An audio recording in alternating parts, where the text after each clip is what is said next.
Avant, je comprenais pas trop, tu vois, les gens qui avaient besoin d'aller dans des cours co, des trucs comme ça, je me disais, mais moi, j'aime trop m'entraîner, pourquoi ils ont besoin d'un coach? Et j'ai compris. Je me suis inscrit au cours collectif d'Aerox parce que j'arrivais pas à m'entraîner sinon. Ça m'a fait trop du bien de vouloir la ceinture pour faire un énorme squat, les chaussures parfaites et tout. Je me suis toujours dit, je veux pas être dépendant de ça. Je veux garder le contrôle parce que le jour où j'en ai pas, je veux pas que ça influence négativement mon entraînement. Si je devais choisir entre Flomarec Performance ou Flomarec Coaching Partage, je choisirais Coaching Partage parce que je préfère largement voir la réussite de quelqu'un plutôt que ma propre réussite avec le trophée sur le podium.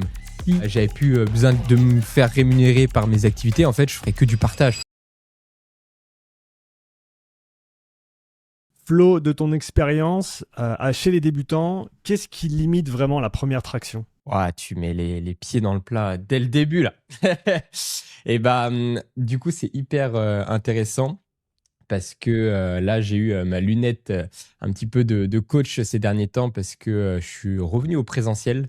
En fait, enfin, quelque chose qui est selon moi hyper important en tant que coach et surtout bah, pour se confronter en fait à la réalité parce qu'en fait, quand tu es dans ton truc de performance, tu as juste tes lunettes perf et tu as l'impression que tout le monde sait faire 30, 40 tractions. Et après, tu vas dans les salles et en fait, bah non, tu te rends compte que les gens, ils arrivent pas tout simplement à faire leur première traction. Ils ont qu'une envie, c'est de la débloquer. Du coup, ça m'a challengé. C'était hyper intéressant. J'avais beaucoup de femmes. Enfin, j'ai toujours, hein, parce que du coup, je coach toujours en présentiel. Et bah, du coup, j'ai dû me creuser la tête un petit peu. Le truc qui pourrait être simple, c'est se dire, OK, bon, bah, je fais des déclinaisons. Donc, au lieu de faire des tractions classiques, je vais faire des tractions australiennes. Donc, par exemple, avec les anneaux ou un TRX. C'est intéressant, mais en fait, bah, t'es pas hyper spécifique. Et du coup, je me suis creusé la tête. Et même moi, du coup, dans ma pratique, bah, ça a fait le pont et ça m'a bah, aidé, en fait. Parce que, en fait, ce que j'ai remarqué, c'est surtout d'un point de vue biomécanique. J'ai l'impression que les débutants, ils arrivent juste pas à activer leurs dorsaux, en fait. Quand ils font des tractions, ils tirent avec leurs bras. Et je sais pas si on voit là, pour ceux qui ont la caméra, mais ils tirent et une fois qu'ils sont en haut, ils enroulent ici les épaules. OK? Et ils arrivent pas à enclencher justement leur gros dorsaux dès le début. Et moi, je me rappelle, du coup, je me suis dit, mais attends, mais moi, ça devait être pareil quand j'ai commencé. Et c'est vrai que quand j'ai commencé, j'arrivais pas à recruter mes dorsaux. Je commençais à développer bien mes trapèzes, mais la fin, là, les dorsaux, j'arrivais pas à les solliciter. Et ce qui m'aidait énormément, c'est tout ce qui va être tirage avec élastique. Donc, vraiment, tu viens ici en haut et tu tires et tu viens faire ta rotation et tu essaies de bien recruter ton dorsal. Et du coup, moi, j'ai analysé 3 triptyques. C'est déjà, quand tu tires comme ça, il faut que ton coude soit dans l'alignement de ton élastique et pas à côté. Tous les exos de tirage, pour moi, le positionnement du coude est hyper important. Et souvent, tu vas voir les débutants, ils tirent comme ça, ils ont pas trop de connaissances, tu vois, corporelles à ce niveau-là. Ensuite, il y a l'ouverture thoracique. Tu vois, plus tu vas venir ouvrir, plus tu vas pouvoir après activer tes dorsaux lors de ton tirage. Et après, bah, à la fin, c'est jouer justement avec ta poigne. Donc, finir voilà, en supination pour bien recruter et faire une rotation. Vraiment, cet exo-là, je le donne à chaque fois en échauffement. Je les bassine avec ça. Et bah, je dois passer derrière. Et au bout de voilà, 5-6 essais, ils font ah, enfin, je commence à sentir mes dorsaux. Et du coup, voilà, c'est passionnant à ce niveau-là. Quel est le lien entre la capacité à activer les dorsaux et la force de tout ce qui est de la coiffe des rotateurs au niveau de la stabilité de l'omoplate, du placement sur le Ouais. dos? Comment tu vois cette relation entre ce très grand muscle du haut du corps, le grand dorsal, et tous ces plus petits muscles qui sont un petit peu en profondeur? Bah, là, c'est un terrain, moi, que du coup, je maîtrise moins sur tout ce qui est biomécanique et je me fie surtout au terrain, tu vois, c'est surtout ça qui, moi, m'importe. Donc, tu vois, du coup, pour répondre à ta question sur le lien, en fait, bah, pour bien activer justement ces scapulas, vaut mieux du coup réduire la difficulté et déjà juste faire des tractions scapulaires. Tu vois, tu gardes tes coudes tendus et tu viens juste faire tes rétractions ici. Et là, ça peut être intéressant de le faire en traction australienne ou en bras tendu classique. Mais voilà, déjà comprendre ça. Après, tout ce qui va être coiffe, etc., pour moi, c'est plus arriver à un niveau inter confirmé où là, c'est selon moi important. Vaut mieux le prévenir dès le début. Mais en fait, tant que t'arrives pas à activer ton gros muscle et les gros dorsaux qui sont vraiment, c'est eux qui vont produire de la force, ça a rien de se concentrer sur ces petits muscles plus, on va dire, stabilisateurs. Moi, je préfère me concentrer un peu plus sur les grands dorsaux. Je sais pas si j'ai répondu à peu près à ta question, mais c'est un peu comme ça que je vois le truc. Ouais, ça a du sens. Et donc, tu dis, une fois que tu arrives à un certain niveau de pratique, ça peut être intéressant après de se diriger sur ces plus petits groupes musculaires où tu vois Ouais. peut-être que c'est ça qui devient limitant à ce moment-là. Mais pour les débutants, comme tu dis, c'est vraiment la force du grand dorsal qui est le facteur le plus important. Une chaîne musculaire n'est jamais plus forte que la force de son maillon le plus faible, c'est ça? Mhm. Donc, à partir de là, oui, quand tu commences à avoir des tractions très lourdes à 50, 60, 70 kilos, oui, là, ça peut être intéressant de renforcer ces maillons faibles. Mais je dirais plutôt, surtout aussi au niveau des bras. Moi, je vois au niveau du brachial, au niveau vraiment pour finir justement sa traction. Là, c'est intéressant d'aller développer ça. Mais les rotateurs, pour moi, c'est plus en stabilité. Mais par contre, sur les scapulas, je rebondis quand même sur les débutants. Un truc qui peut être aussi du coup hyper intéressant, je leur ai proposé ça hier, c'est de faire des tractions en tempo, mais aussi sur la phase concentrique. Donc tu sais, quand on monte, souvent, moi on m'a appris en études, quand on monte, quand on fait un exercice, on essaye d'exploser. Tu vois, c'est cette variable X. Mais en fait, pour le débutant, et même pour moi toujours, c'est intéressant OK, vas-y, essaye de monter sur ta traction avec un élastique ou le mieux, là, hier, je les ai mis avec une poulie et fais tout ce que je t'ai dit. Essaye de garder tes coudes dans l'axe, mais sur 5-6 secondes. Et là, c'est là qu'on voit tous les trucs hyper intéressants. On voit, il tire et là, tu as la scapula qui s'active à droite et à gauche ça bouge pas, après ça bouge à gauche, tu vois, c'est totalement disproportionné et du coup ils peuvent vraiment se concentrer sur tous les points. Donc voilà, le principe que je veux ressortir de ça, c'est ralentir en fait le mouvement, réduire la difficulté pour se concentrer sur ces points techniques. J'aime bien cette idée de ralentir la phase concentrique. Ça me fait penser à enlever du poids de la barre quand tu fais de l'haltéro, par exemple. Ça te force à revenir à des choses plus simples. Il y en a qui te diront ouais, mais c'est plus dur de faire un mouvement d'haltéro avec la barre vide. Moi, quand il n'y a pas de poids, j'arrive pas à sentir. Et au final, c'est là où tu apprends le plus. C'est là où tu apprends à te positionner. C'est là où tu arrives à avoir une analyse un peu plus fine. Et donc, je trouve intéressant ce que tu dis. En gros, tu délaisses le mouvement d'une manière ou d'une autre. Tu le fais plus lentement et tu vois en fait là où peut-être il y a des problématiques qui émergent. Et après ça, tu peux l'adresser avec différents exercices.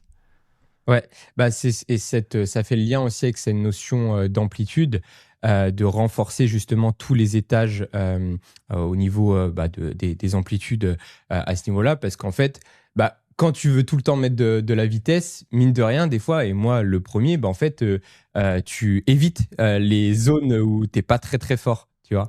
Et c'est pour ça que vraiment aller voir ce qui se fait, ce qui bloque chez les débutants. Ça, c'est hyper enrichissant et pour moi, ça m'a fait vraiment du bien. Et du coup, maintenant, je me rappelle que sur mes tractions, je me dis, attends, ouais, je leur dis ça avec le coude. Est-ce que moi aussi, je le fais? Est-ce que j'en ai conscience? Et maintenant, j'ai tellement automatisé que non, mais je me rappelle vraiment que quand j'ai commencé, j'ai respecté ces principes-là. Mais tu vois, le fait d'ouvrir la cage thoracique, j'y avais pas pensé. Tu vois, je voyais que à chaque fois, ils tiraient, au bout d'arriver à 90 degrés, boum, t'avais les épaules qui partaient devant et ils arrivaient pas à garder l'activation. Je me dis, mais qu'est-ce qui bloque? Et du coup, voilà, je me suis pas mal questionné là-dessus, faire des petits exercices pour améliorer tout ça. Donc voilà, c'est toujours passionnant d'aller voir chez le débutant ce qui bloque pour faire le lien, tout simplement. quand tu dis garder le torse ouvert vers le haut, et donc ça va t'aider à recruter les dorsaux, petit clin d'œil à Loïc, mon ami qui touche bien en calisthenics aussi et qui Ah, m'avait donné ce conseil il y a quelques temps, et d'alterner au final entre une position un peu plus hollow et ensuite une position un petit peu plus arquée. Comment on arrive à réconcilier ces deux modes de fonctionnement, ces deux positionnements du corps dans l'espace? Est-ce que l'idée, c'est de garder le torse vers le haut pour bien recruter les dorsaux, mais quand même essayer de rester en hollow au niveau du hmm. gainage? Est-ce que c'est un exercice et ensuite un autre? Comment tu naviguerais un petit peu ces positions? Ouais, mais là, c'est un sujet intéressant parce que c'est des réflexions, tu vois, qui ont commencé à émerger que depuis là, quelques mois depuis que je coach des débutants.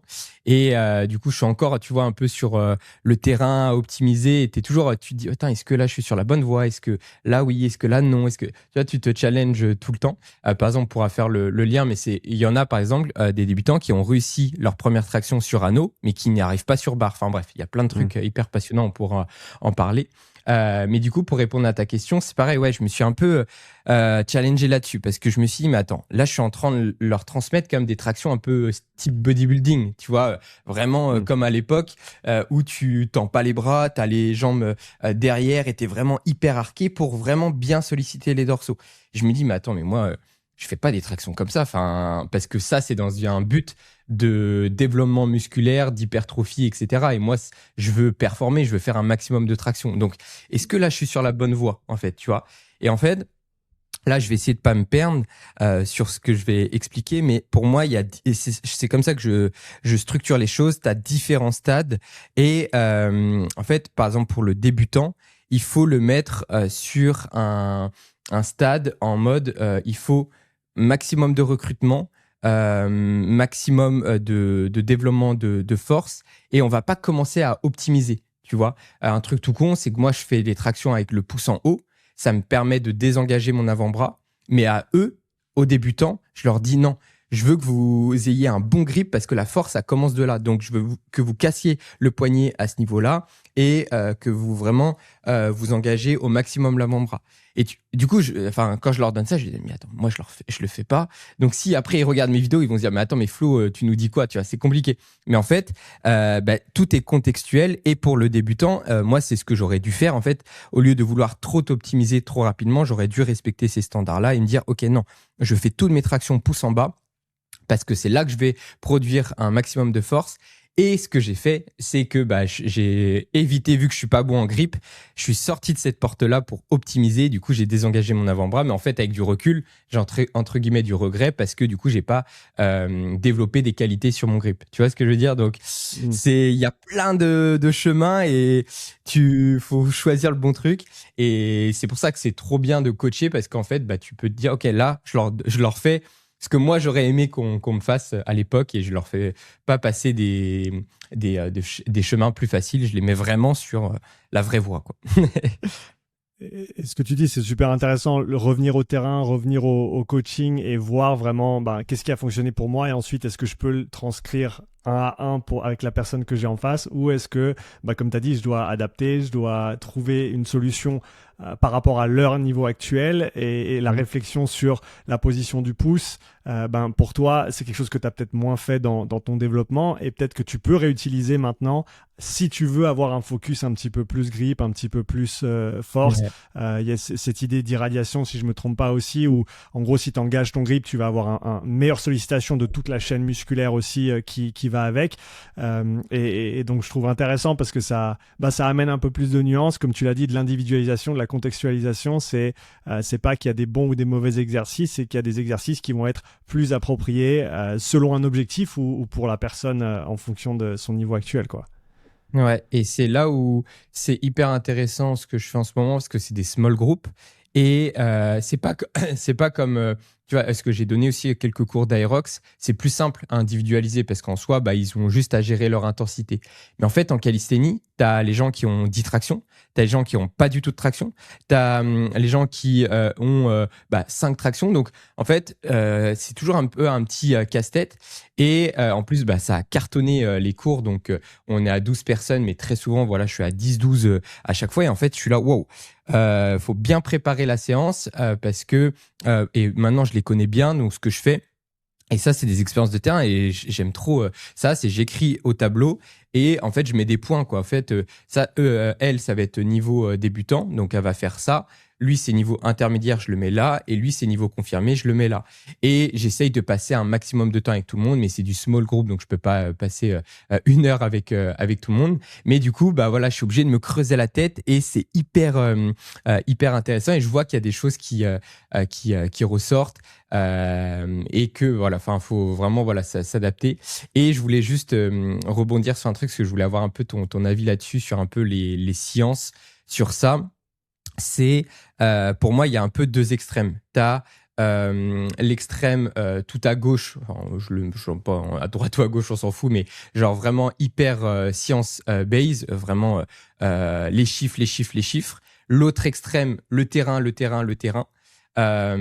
Et moi quand j'étais en STAPS et tout, je me suis toujours dit, j'ai l'impression que je voyais toujours ces deux camps et moi je me plaçais toujours au milieu, tu vois, j'essayais toujours d'être dans l'équilibre, mais du coup c'est pas facile parce qu'en fait des fois bah tu te remets en question parce que t'es plus attiré par les sciences, après tu dis mais non, c'est plus le terrain qui a raison et du coup t'es tout le temps en train de bouger sur cette ligne et moi c'est ce que j'appelle ce fameux alignement, tu vois, et je pense que cette voie-là c'est la plus difficile on va dire à tenir parce que elle est instable en fait, alors que si tu choisis un camp ou l'autre, c'est plus simple en fait. T'es là, moi je suis science, me parlez pas de terrain, moi je suis terrain, me parlez pas de science, tu vois, et je voulais voir un peu toi, comment tu surfais sur cette ligne-là?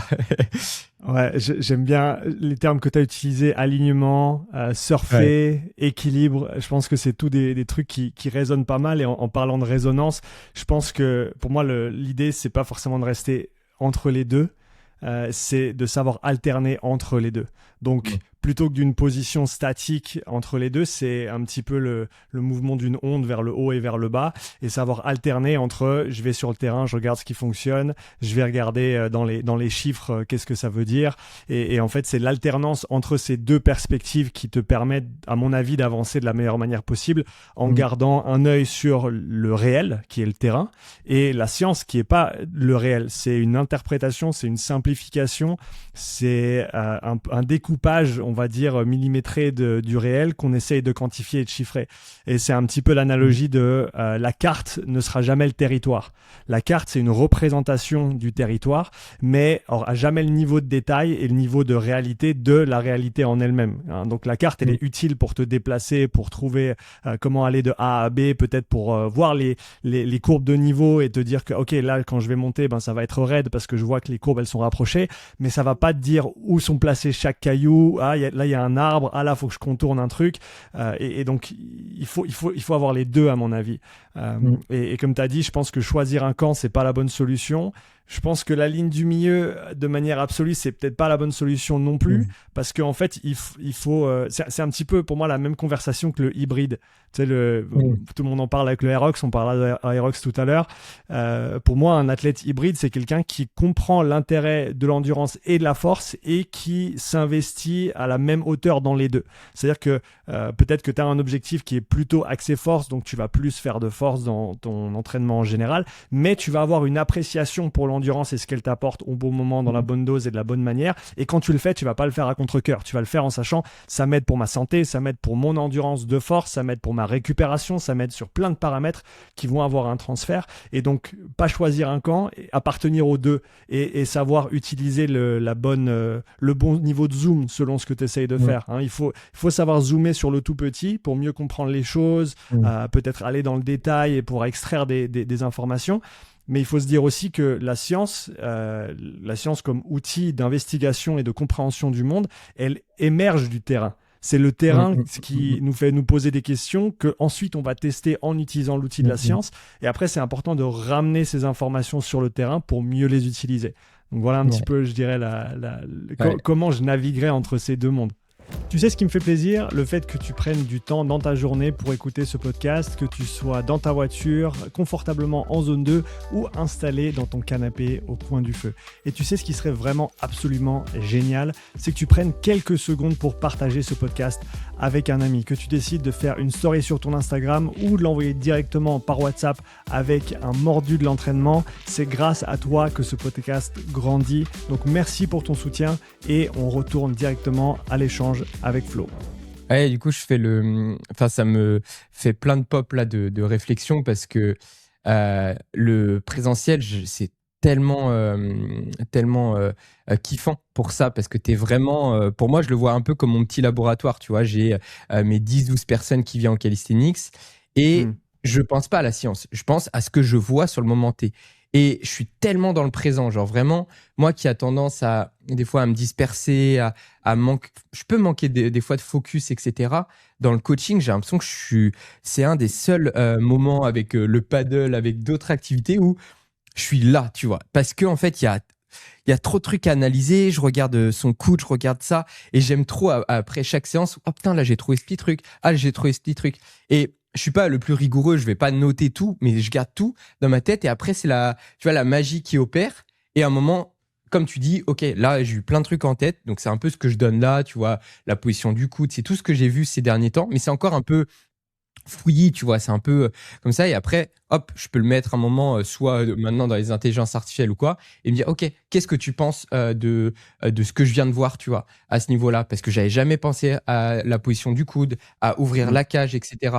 Et donne-moi peut-être, voilà, des études scientifiques, peut-être en escalade, comment et activer le dorso, etc. Parce que je pense qu'en traction, je sais pas s'il y a beaucoup d'études. Et là, tu fais le pont. Et là, c'est passionnant. Et puis après, tu sens que tu vas sur la bonne voie et t'es plus serein aussi, parce que si la personne a dit oh, attends, ça fait 3 semaines que j'essaye de débloquer ma première traction, elle l'a pas encore, tu vois, t'es là, putain, est-ce que je suis sur la bonne voie, est-ce que tu vois, et c'est vrai que bah du coup là les sciences ou quoi, ça permet d'avancer un peu plus sereinement.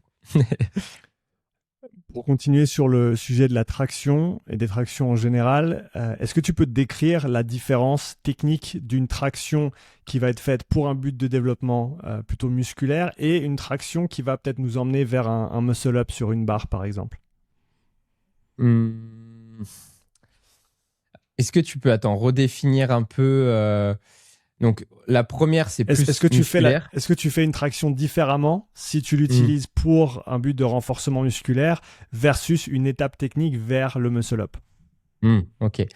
En fait, c'est comme, je pense, pour le là, on arrive un peu sur le côté muscle-up. Pour le muscle-up, pour ceux qui nous écoutent, qui font de l'haltéro, c'est la même chose. Pour moi, c'est les mêmes principes. Moi, je ne fais pas d'haltéro, mais j'analyse beaucoup et dans la salle où je suis, j'ai la chance de côtoyer des powers, de côtoyer des crossfitters, de côtoyer des haltéros. Donc, j'ai la même sensation que quand j'étais à Bali où c'est fou. On est tous en train de se regarder, en train de s'inspirer. C'est hyper passionnant.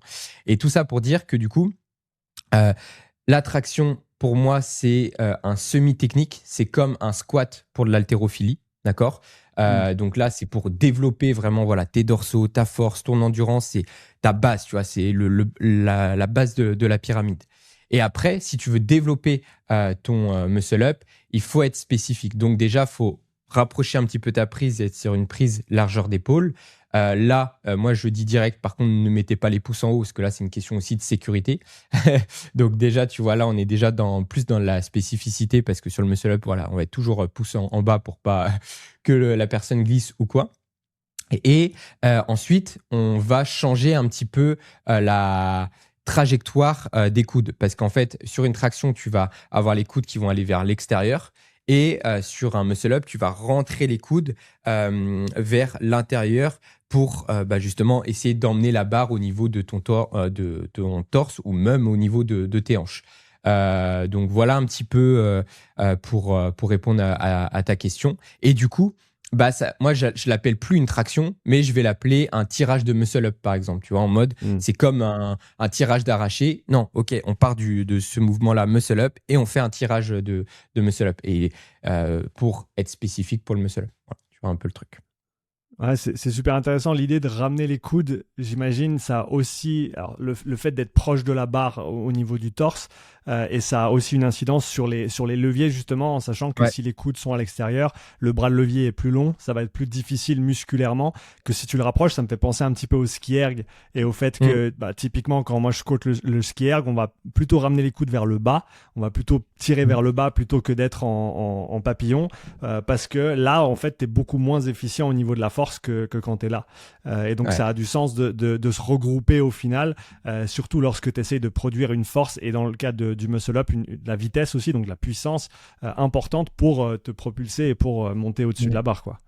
Ouais, et c'est pas la même intention aussi parce que du coup, tu vas faire peu de répétitions pour ton tirage de muscle up, mais avec une intention max pour de Mm. l'explosivité. Et les tractions, en fait, si tu as 20 tractions, tu vas être plus en économie d'énergie pour essayer de développer ce socle-là. Comme j'aime beaucoup l'analogie que tu fais avec le skierg, c'est soit tu dois faire un 100 mètres à fond, ou soit tu as 1 kilomètre comme à l'aérox. Tu vas pas mettre la même intensité et tu vas pas faire la même chose. Donc, c'est un petit peu comme ça que je structure le truc. Si on dézoome un petit peu sur le calisthenics de manière générale et le calisthenics endurance que tu pratiques notamment, à ton avis, c'est quoi le mouvement le plus technique? Celui qui demande le plus de précision au niveau du positionnement, au niveau de l'exécution et qui peut vraiment être influencé positivement par du travail purement technique versus développer la force, développer l'endurance? Mmh. Je serais biaisé à dire muscle up Mm. parce que pour moi, il est très technique, mais ça demande quand même beaucoup de qualité physique. Et c'est pour ça que c'est mon mouvement préféré. Et c'est là où, parce que vu que je viens de la prépa physique, moi, ça a toujours été dur de me concentrer sur un mouvement technique. Je préfère, ok, là, je vais à l'entraînement, mettre de l'explo et tout. Du coup, le muscle up, en fait, c'est ça, c'est mettre l'intention. Après, quand tu commences à vouloir l'améliorer, là, il y a une notion de technique, tu vois. Mais là, du coup, je serais biaisé à dire ça. Le premier truc qui m'est venu, c'est handstand, en vrai, parce que moi, c'est pas l'exo où je suis le plus à l'aise de base, et du coup, ça m'a demandé le plus de travail là-dessus. Et il y a vu que tu es à l'envers, ça augmente la complexité. Il y a toutes ces notions d'alignement. Il y a au niveau des doigts, il y a au niveau du bassin. Donc, je dirais handstand comme ça. Et après, là, mais moi, c'est des trucs que je ne fais pas. C'est tout ce qui va être planche. Donc, c'est réussir à vraiment tenir comme ça. Mais là, c'est même plus que technique. Faut énormément de force. Donc, en vrai, pour répondre à tes questions techniques, je dirais handstand parce que c'est le bon équilibre entre tout. Tu vois, il n'y a pas besoin de beaucoup de force. Tu vois, là, les cours, je donne des cours handstand le samedi. C'est rempli à chaque fois et puis ils adorent ça parce que c'est, tu vois, t'as envie d'y aller, enfin d'y retourner, de refaire et c'est pas énergivore. Tu vois, donc ouais, je dirais ça. C'est très technique et peu énergivore.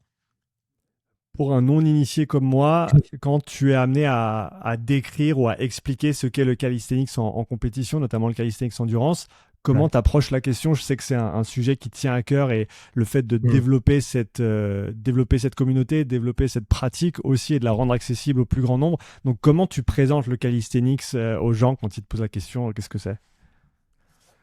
J'ai plusieurs exemples.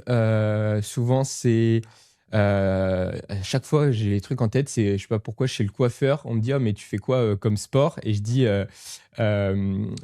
au début, avant, il y a quoi? Il y a 5 ans, je disais street workout, mais très rapidement, je voulais enlever ce mot. Et enfin, il est en train de s'enlever pour se faire remplacer par calisthenics. Et je suis trop, trop content de ça. Parce que street, c'était comme c'était connoté, voilà, un peu underground, extérieur, etc. Donc, je voulais enlever un petit peu progressivement cette image qui est en train de se faire donc avec la calisthénie. Et maintenant, je suis, enfin, très agréablement surpris de. J'ai même plus trop besoin d'expliquer quand je dis, je fais du calisthenics. Ouais, les gens, je dis, tu sais ce que c'est? Bah oui, je fais. Wow. Alors que j'ai l'impression qu'il y a eu une faille temporelle, quoi. Parce qu'avant, je me rappelle, c'était non, tu fais quoi? Et du coup, très simplement, je disais, je fais des tractions, des pompes. Point. Tout le monde sait ce que c'est. Des tractions, des pompes, tout le monde sait ce que c'est. Après, quand on me demandait, parce que du coup, quand je revenais de 2019, quand je suis devenu champion du monde, là, je parlais pas juste de traction pompe, je disais comment j'ai gagné. Et du coup, je disais, c'est simple, on a un circuit de 10 minutes et il faut juste terminer avant l'autre. Point. Et j'essayais vraiment de simplifier. Et ça, c'est aussi quelque chose que tu transmets. C'est faut que tu sois capable d'expliquer à un gars de 5 ans, 6 ans ton concept. Si ton sport, tu peux pas l'expliquer, c'est compliqué, tu vois. Donc voilà, j'essaye vraiment de simplifier au maximum et je réduis le nombre de mouvements. Et je le vois pareil dans le coaching. Dès que je commence à mettre trop de mouvements ou trop de formats différents, on perd les gens, tu vois. Et c'est, je pense, peut-être, enfin, c'est une force et une faiblesse de CrossFit, c'est qu'il y a beaucoup trop de formats et si t'es pas initié, c'est compliqué de rentrer dedans. Mais voilà, pour répondre à ta question, je dirais, c'est des pompes, des tractions, et si la personne a envie d'aller plus loin, je vais plus loin et là, je développe. Et après, il y a plein de formats et on aura peut-être l'occasion d'en parler pour ceux que ça intéresse. Voilà, mais toujours simplifier et puis après, je complexifie progressivement. Pour continuer un petit peu dans cette même veine, toi qui pratiques ce sport depuis quoi, une bonne décennie 10 ans, maintenant, là. j'imagine. 10 ans, ouais. 10 ans. 2016, Comment tu vois l'évolution de ce sport, vers quoi ça va, où est-ce qu'on en est aujourd'hui dans le calisthenics? Quelle serait on va dire ton évaluation globale de la discipline aujourd'hui? Très très très positive. En fait, le gros problème qu'il y a toujours eu dans le calisthenics, c'est qu'on est très dispersé, pas divisé, mais dispersé, c'est le bon mot. Pourquoi? Parce qu'en fait, dans un sport, il y a plusieurs branches.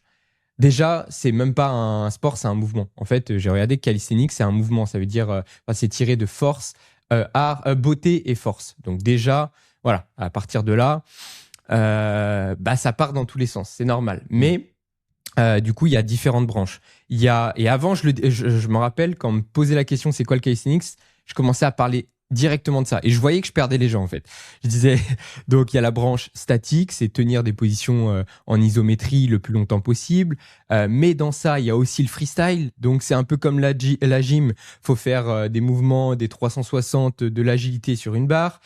Ensuite, attends, il y a encore autre chose. Il y a soulever des poids comme le power. C'est un peu comme le power. Tu mets une ceinture et tu dois soulever le plus lourd possible. Ok, là je voyais sur la personne, elle était là, attends, ok, où il m'emmène?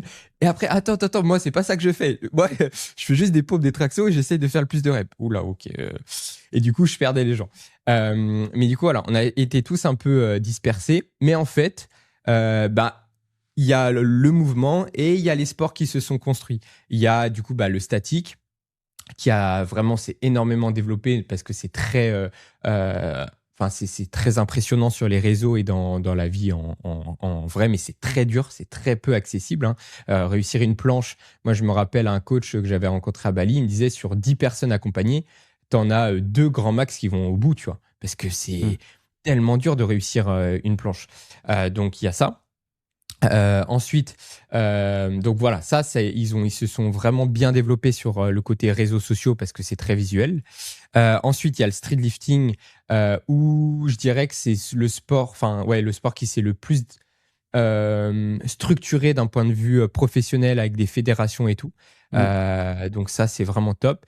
Et après, il y a nous plus en endurance qui est vraiment, en tout cas moi, la communauté, c'est celle qui me ressemble le plus. C'est vraiment une communauté très proche du CrossFit, vraiment où il y a énormément d'entraide.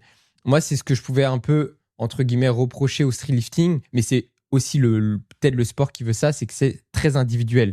Tu vois, t'as ta charge et t'en parles pas trop aux copains. Enfin, tu veux pas que l'autre sache parce qu'il peut adapter sa stratégie par rapport à ça. Alors que dans l'endurance, on est tous pareils. On sait qu'on va faire 10-15 minutes en enfer et on se pousse tous vers le haut. Donc ça, c'est incroyable. Et ouais, ça se développe bien. Les compétitions, ça se développe très très bien en France et un gros big up à Atlas qui font un travail vraiment bien à ce niveau-là et vraiment top. Mais ils vont être contraints et là ils sont un peu comme j'ai eu un peu un down parce que t'as beau avoir la flamme, à un moment on n'est pas dans un monde de bisounours, il faut des fonds, il faut des moyens financiers et humains. Et en fait c'est ça qui est dur avec ce sport, c'est que on sent qu'on a une grosse envie d'eux. Mais on est encore limité par certains moyens, tout simplement. Ok, donc pour toi, un des influx nécessaires pour développer cette discipline plus loin, c'est l'argent. Au final, c'est le revenu qui va permettre de peut-être donner plus de visibilité comment si, dans un monde parfait où tu avais la baguette magique, qu'est-ce que tu ferais pour que ça se développe mieux ou plus rapidement? Merci à All You Need Nutrition de soutenir ce podcast. Si tu ne les connais pas encore, All You Need, c'est la marque de compléments de haute qualité made in France pour ceux et celles comme toi et moi qui s'entraînent. Moi, j'adore utiliser leur whey, leur collagène et leur créatine dans mes shakers d'entraînement et tous les soirs, une petite tasse d'eau chaude avec leur Night qui m'aide à bien m'endormir et à très bien dormir. Aussi, tu peux utiliser le code UPSIDE, UPSIDE, pour bénéficier de 10% sur ta prochaine commande. Et maintenant, retour à la conversation. Bah, en fait, je regarderais, je m'inspirerais, parce que moi, je vois le calisthenics, je veux qu'il soit aussi gros que CrossFit, que Hyrox. Et je m'inspirerais de ces disciplines-là. De ce que j'ai l'impression, j'ai pas encore assez étudié le truc, mais de ce que j'ai l'impression, c'est que ils se sont associés avec des marques. Hyrox, Puma, CrossFit à l'époque, Reebok, maintenant ça a changé. Mais il y a toujours quand même une marque qui est liée avec tout ça. Et j'en parlais hier à la salle. En fait, c'est CrossFit, ils avaient tous les moyens de diffusion déjà prêts, en fait. Tu vois, et après, ils ont juste, enfin, ils ont pas juste, mais ils ont consolidé l'idée du sport, leurs principes et tout. Et après, en fait, leurs canaux étaient déjà prêts. Mais je ne sais pas comment, via les athlètes, je ne sais pas comment ils ont réussi à diffuser aussi rapidement le côté CrossFit. Mais je dirais, voilà, peut-être une marque. Après, l'inconvénient de peut-être travailler avec une marque, c'est qu'il peut te mettre des contraintes. Tu vas te dire, ouais, mais nous, on veut ci, on veut ça. Mais pour moi, c'est ça, ouais, c'est un truc, une marque qui croit au projet, que, ouais, en fait, ça peut concurrencer, enfin, je dirais pas concurrencer, mais en tout cas, c'est hyper complémentaire. Par exemple, où il y a un Hyrox, un CrossFit, enfin, voilà. Donc, je dirais ça. Mais en tout cas, tous les acteurs, à leur échelle, ils font déjà du travail immense. Donc voilà, les coachs, les créateurs de contenu et tout, c'est super déjà. Donc ça permet de faire développer le truc. Et pour finir, je dirais aussi le rendre accessible, montrer que c'est accessible. C'est vrai que on montre ce qu'on voit sur les réseaux, c'est toujours la partie vraiment le top 5, enfin le top 1%. Mais ça peut, du coup, ça inspire. Moi, c'est ce qui m'a inspiré à commencer cette discipline, mais ça peut faire peur aussi pour monsieur et madame tout le monde, te dire, mais attends, mais moi, je suis pas capable de faire ça. Et je pense qu'il y a ça aussi à développer. Ça, je pense que c'est un sujet qui est super pertinent. J'en parlais à ma mère hier. Le fait que sur les réseaux, tout ce que tu vois, c'est des PR, c'est des records du monde, c'est des entraînements de dingue, c'est des performances de l'espace. Et qu'au final, le gap entre la personne qui veut simplement commencer une activité physique, quelle qu'elle soit, et la réalité à laquelle elle est confrontée tous les jours, il y a un monde entre les deux, en fait.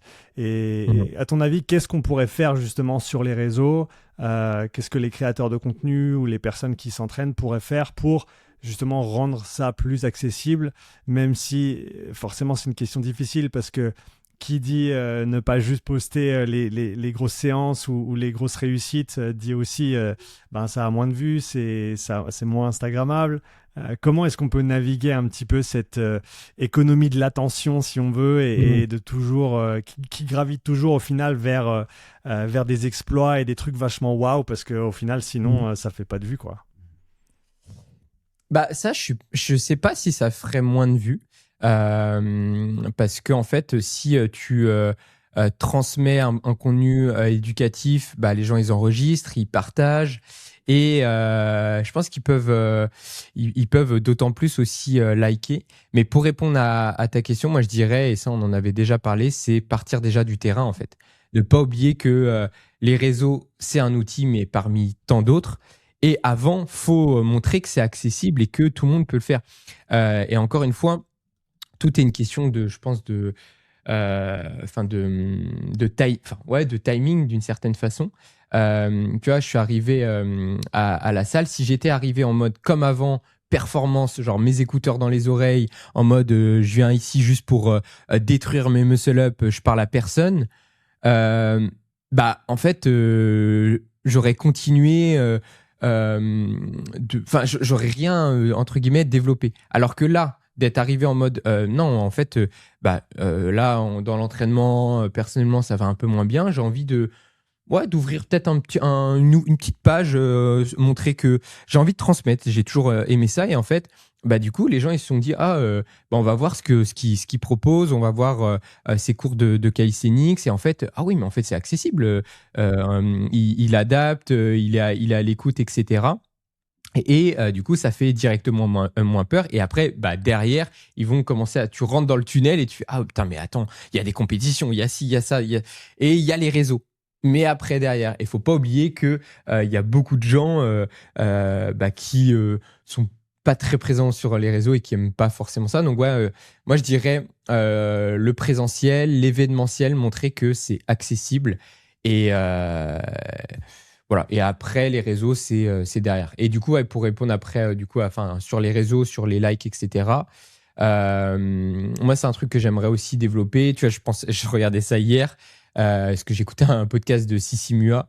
Mais ça, c'est, enfin, l'empire qu'elle a créé, c'est quand même dingue. Et je me dis, mais advient quoi enfin, je la suivais il y a des années, et je voulais voir son contenu. Et en fait, son contenu sur YouTube, c'est 20 minutes de séance, tu vois. Et en fait, je me dis, mais ça, en calisthénie, ça n'existe pas, en fait. C'est vrai que les personnes, ben, ils savent pas comment s'entraîner, en fait, tu vois. Si tu vois que, oui, des perfs de fou, bah, c'est compliqué. Alors que si tu as une petite séance de 20 minutes hyper accessible, bah, c'est trop bien, tu vois. Et je pense que ça manque un petit peu aussi sur les réseaux, sur ça. Donc, J'aime bien l'angle du présentiel. Je pense que ouais. dans une ère, encore une fois, où enfin, les réseaux sociaux, pour moi, c'est des réseaux qui sont antisociaux avant tout. Et parce que ça fédère pas, en fait, la communauté. La communauté, elle est elle est en personne, elle est en présentiel. Mm. Et au final, on n'a jamais été autant connecté d'un point de vue digital et les gens n'ont jamais été aussi seuls que maintenant au final, dans leur ressenti de tous les jours. Et parce que tu es derrière ton écran, tu es tout seul, tu vois personne, et à la base, l'humain est social. C'est un animal, on est un animal social et on doit passer du temps ensemble. Et je pense que ce retour au terrain, comme tu dis, ce retour au présentiel, c'est vraiment une des portes les plus importantes. C'est repasser du temps ensemble, et simplement, comme tu l'as dit, pratiquer et montrer par l'exemple et Mm. par la présence et par, dans ce cas-là, toi, ton investissement d'énergie et de temps envers ces personnes qui veulent apprendre, qui veulent progresser. Je pense que c'est un des axes les plus importants. Et ça, on est tous en mesure de le faire, hein. Et peu Mm. importe notre niveau, si on veut débuter, notre travail, ça va être de se pointer à la salle et de venir faire une classe avec toi et de venir essayer quelque chose qui, peut-être au début, nous fait peur, mais si c'est bien encadré et bien accompagné, comme tu l'as dit, Mm. c'est accessible à tous. Et pour ceux et celles qui ont peut-être plus d'expérience et qui sont prêts à la partager, c'est prendre de ton temps et être prêt justement à transmettre et à partager. Et en plus, comme tu l'as bien décrit au début du podcast, le fait de transmettre, ça te force à reconsidérer aussi ton système, ton modèle, et à voir que ce que tu as appliqué sur toi, c'était le N de 1, mais est-ce que tu peux avoir un N de plusieurs et est-ce que ton système se transfère bien sur tout le monde?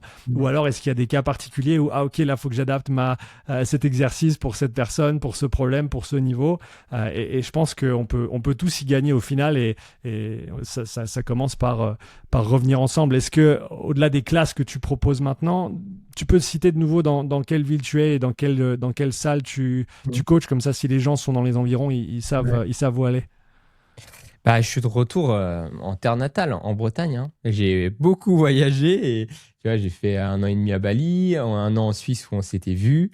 Et Mm. après, je suis allé dans le sud de la France parce qu'en fait, quand tu travailles en ligne, tu peux vivre un peu partout et tester plein d'environnements. Et c'est une énorme expérience et une énorme chance que notre génération a. Euh, mais je savais qu'à un moment, je retournerais en Bretagne. Pas aussi rapidement. Surtout quand tu as connu le temps balinais, même en Suisse où on avait un très très bon temps, bah là tu te rends compte que oui, en Bretagne, c'est pas le même climat. Du moins, en tout cas, l'hiver. Là, c'est incroyable. Vraiment, moi, c'est ma région préférée quand c'est l'été, parce que c'est incroyable. Et là, du coup, je suis à la plage, enfin vraiment j'ai la plage à 5 minutes et c'est dingue. La salle elle est à 12 minutes grand max en voiture. Du coup c'est Asgard. Le concept c'est une salle 24/24, 7 jours sur 7. Donc déjà, moi en fait c'est simple, moi je bouge beaucoup par rapport aux installations en fait. Moi, quand je suis allé à Bali, bah, c'était pour pouvoir faire du contenu, être dans des bonnes salles, être dans des bons environnements. Montpellier, tu vois, j'ai pas trop trouvé, si ce n'est Go Wood quand on a fait le camp, mais c'est une salle privée, c'est pas une salle accessible.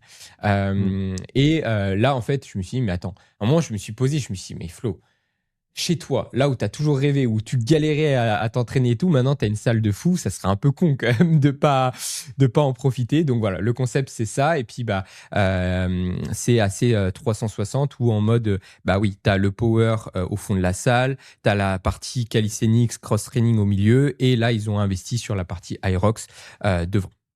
Donc voilà pour ça. Et bah, du coup, au début, j'ai commencé, oui, j'ai donné des cours à Irox, Calisthenics, et là, je me reconcentre en mode, je donne plus que 3 cours Calisthenics, c'est tout. Et puis, ceux qui veulent, on peut faire du one-one derrière. Parce que ça, moi, enfin, je sais pas toi si tu as déjà fait les deux, mais je trouve que le one-one, moi, ça me prend moins d'énergie que des classes. Tu vois, les classes, c'est, comme on disait, bah, faut adapter le niveau, faut être partout en même temps, etc. Le one-one, j'ai l'impression de faire une consultation d'ostéo, de kiné. Je trouve ça trop, trop bien. Mm. Et on va tellement plus vite, on va au fond des choses. Enfin, c'est fou. Enfin, voilà, c'est ça. Donc, voilà. Région du coup de Lorient, donc dans le Morbihan, Finistère, Sud. Et voilà, il fait beau, il fait chaud en ce moment. Super. Bon, bah, vous savez où aller voir Flo si vous voulez développer votre action, votre calisthénie et passer un bon moment. Ouais, ce que tu dis sur le groupe et le perso, c'est très vrai. Après, je pense que je dirais pas qu'il y en a un qui est forcément mieux que l'autre, qu'il y a peut-être un mode qui est plus adapté à certaines personnalités ou à certains moments de la vie, hein. Peut-être qu'à un Mm. certain moment de la vie, tu as plus à donner, peut-être que tu es plus dans l'animation, peut-être que le groupe, ça va très bien, mais comme tu dis, faut le gérer le groupe, faut savoir répondre aux questions, faut savoir bien gérer ton temps par rapport à tout le monde et savoir donner un petit peu partout. Et donc au final, oui, ça demande quand même une présence, comme tu le disais tout à l'heure, tu peux pas être autre part. Tu peux pas Mm. penser à autre chose pendant que tu es en train de donner ta séance. Le one-to-one, c'est une énergie qui est différente, mais qui est, je dirais, complémentaire, hein. Et je pense que pour moi, c'est toujours intéressant de savoir naviguer les deux. Et je pense que d'être bon dans l'un, ça t'aide à être meilleur dans l'autre. Un petit peu à l'image de, si on veut prendre quelque chose de très large, l'endurance va t'aider dans la force et vice-versa. Forcément, c'est pas spécifique, mais il y a un certain transfert de compétences. Mm. Euh, Par rapport à, tu as parlé juste avant que tu avais expériencé un petit down dans ton entraînement, Ouais. que tu étais peut-être dans une période, tu sortais d'une période un petit peu plus difficile, et tu avais dit que tu étais open d'en parler. Est-ce qu'on Ouais. peut creuser un petit peu dans ce sujet? Qu'est-ce qui se passe Ah. actuellement? Comment ça va? Ah là, ça va trop bien. Là, ça va trop trop bien. Mais en plus, bah, j'allais faire le pont avec ce que tu étais en train de dire, parce que là, tu avais l'angle du coaché, comme quoi bah, il y a des trucs plus adaptés, donc one-one ou groupe, mais il y a aussi l'athlète. Et ça, je vais en parler. Moi, c'est la première fois que j'ai fait des cours co en arrivant à Asgard, mais vraiment en tant qu'athlète, parce que j'arrivais plus. J'arrivais plus à m'entraîner, j'étais plus discipliné, je ne savais pas ce qui se passait, et ça m'a fait énormément de bien en fait. Et encore une fois, ouverture d'esprit, je me suis dit, mais avant, je comprenais pas trop, tu vois, les gens qui avaient besoin d'aller dans des cours co, des trucs comme ça, je me disais, mais attends, mais moi j'aime trop m'entraîner. Pourquoi ils ont besoin de gens, d'un coach, etc. Je comprends pas. Et j'ai compris. J'ai compris. Du coup, on va essayer de retracer. Je vais pas faire trop trop long parce que là, ça pourrait être l'occasion d'un podcast entier et même d'une vidéo YouTube. Je pense que je vais raconter tout ça parce que là, j'ai bien digéré tout ça. Mais comment ça a commencé? C'est retour. Enfin, déjà. Pour ma préparation pour le Mexique, donc l'année dernière, donc qui est un peu, c'est la même chose que les CrossFit Games, c'est sur 3 jours, 10 épreuves, donc c'est très très énergivore, mais c'était Hmm. tellement incroyable que bah, tu donnes tout, mais comme après les CrossFit Games, souvent faut couper, hein, et il faut Tu y laisses bien des bien plumes. couper. Exactement. Pendant quand tu le fais, ça va, mais après, souvent, c'est là que tu en laisses des plus. Et surtout que j'y suis arrivé avec déjà des petites blessures. Donc là, je suis en plein dedans parce que j'ai repris la préparation et ça commence à revenir. Bah, on parlait des tractions tout à l'heure. Bah, du coup, c'est les tractions un bras qui me déclenchent des douleurs au niveau ici de l'épaule, mais en fait, c'est lié à mes cervicales. Gros big up à Training Therapy qui m'a aidé là-dessus et qui m'a accompagné pour justement guérir de ça. Donc, du coup, ce qui s'est passé, c'est que pour cette préparation, j'avais beaucoup de traction à bras. Donc, je suis arrivé au Mexique et je pense qu'avec 18 heures de vol, tu vois, tu as tes cervicales qui se sont un petit peu recroquevillées. Première traction arrivée là-bas, donc à une semaine de la compète, je peux plus tirer. Je fais wow, j'ai jamais eu ça de ma vie. En fait, mes deux petits ronds étaient hyper inflammés et je comprenais pas ce qui se passait. Et après, avec de l'échauffement, ça partait. Donc, je suis allé voir les chiro. Ils m'ont fait du Yingling là, ça m'a fait trop du bien. Et la compète, c'est passé parce qu'en fait, je mettais de la baume du tigre. Je faisais mon épreuve, j'allais à l'hôtel, tu redescendais, tu remontais, mais c'était très dur à gérer parce que voilà, tu as l'inflammation, enfin dès que tu t'échauffes, ça part. Ensuite, c'est froid, t'as mal, tu réchauffes, ça part. Enfin voilà, c'était vraiment l'ascenseur, mais avec l'adrénaline et tout, tu sens rien. Et après, en fait, ça m'a tellement hypé cette compétition parce que juste avant, j'avais une mauvaise expérience en compétition qui est à l'origine aussi un petit peu de tout ça, où c'était un peu un trauma que j'avais un peu enfoui. Et quand on m'a donné cette opportunité, j'ai dit comme au cheval, je reprends mon cheval et je remonte dessus. Je pense pas à la compétition d'avant, mais du coup, j'avais pas trop travaillé sur le trauma et du coup, je l'ai gardé un petit peu et ça s'est répercuté derrière. Bref. Et du coup, donc après, on avait trouvé un vol Miami, France à genre 200 balles. Du coup, on a allé à Miami parce que c'était à côté de Mexique et j'étais jamais allé. Du coup, tu vas t'entraîner à Miami Beach. Donc, j'ai fait que m'entraîner comme un ouf. Tu récupères pas. Et arrivé en France, là, plus possibilité de faire des tractions et tout. Donc là, déjà, le physique commence à te laisser des petits trucs. Mais nerveusement, psychologiquement, tout allait bien. Et voilà, là, les jours passent. La douleur, elle part pas. Je fais, ouais, putain, c'est pas grave. De toute façon, j'ai fini ma saison, là, tranquille, mais quand même, tu vois, ça commence à rester. Et bon, c'est pas grave. Du coup, tu te concentres sur d'autres projets, plus pro et moins sportif, etc. Mais, comme on disait au tout début, c'est une question d'alignement. Et pour moi, j'ai besoin de mon sport comme j'ai besoin de mon entrepreneuriat, enfin, de mes projets, tu vois. S'il y en a un qui vacille, c'est pas bon et je perds mon équilibre. Donc ça a commencé par là et heureusement, du coup, je suis allé voir pas mal de gens et tout et personne n'a trouvé la solution et Training Therapy ont trouvé. Ils m'ont à distance en plus. Thomas, il m'envoie une vidéo, il me fait donc regarde à droite, regarde à gauche, maintenant regarde derrière, regarde devant et là, je vais derrière et je suis bloqué. Tu vois, je suis comme ça. Je peux pas aller plus loin et gros passement derrière, tu vois. Donc ce qui m'a donné comme protocole, c'est toutes les 2 heures, tu vas essayer de mobiliser comme ça, tu vas derrière. Voilà, j'ai fait ça, donc ça a commencé à réduire. Au bout d'une semaine, il m'a dit maintenant, tu fais la même chose et tu mets des inclinaisons, tu fais du mouvement et tu essaies d'aller chercher de plus en plus loin. Et là, ça m'a fait du bien et j'ai pu reprendre les tractions progressivement. Et en fait, c'était ça. C'est à cause des one arm, je mets beaucoup de tension sur la fin d'amplitude. Et du coup, ça vient là et ça vient irradier en fait tout là jusqu'au lombaire. Et là, j'ai eu de nouveau ça parce qu'on a repris un peu vite avec mon coach pour la prépa au Mexique.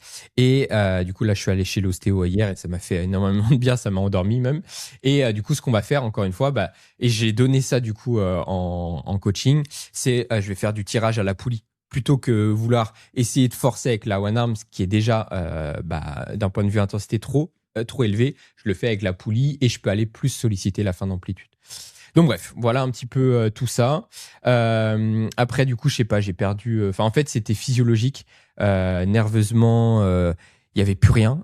Du coup, je déménage à Montpellier, je fais une coloc. On arrive dans une maison vide où il faut tout remeubler et tout. Et tu sais, quand t'as l'énergie, c'est passionnant et tout. Et là, je sais pas, j'avais rien.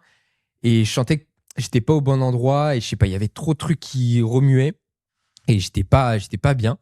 Et ouais, c'était un peu la descente aux enfers. J'ai perdu toute confiance en moi déjà, qui est quelqu'un qui a pas trop confiance.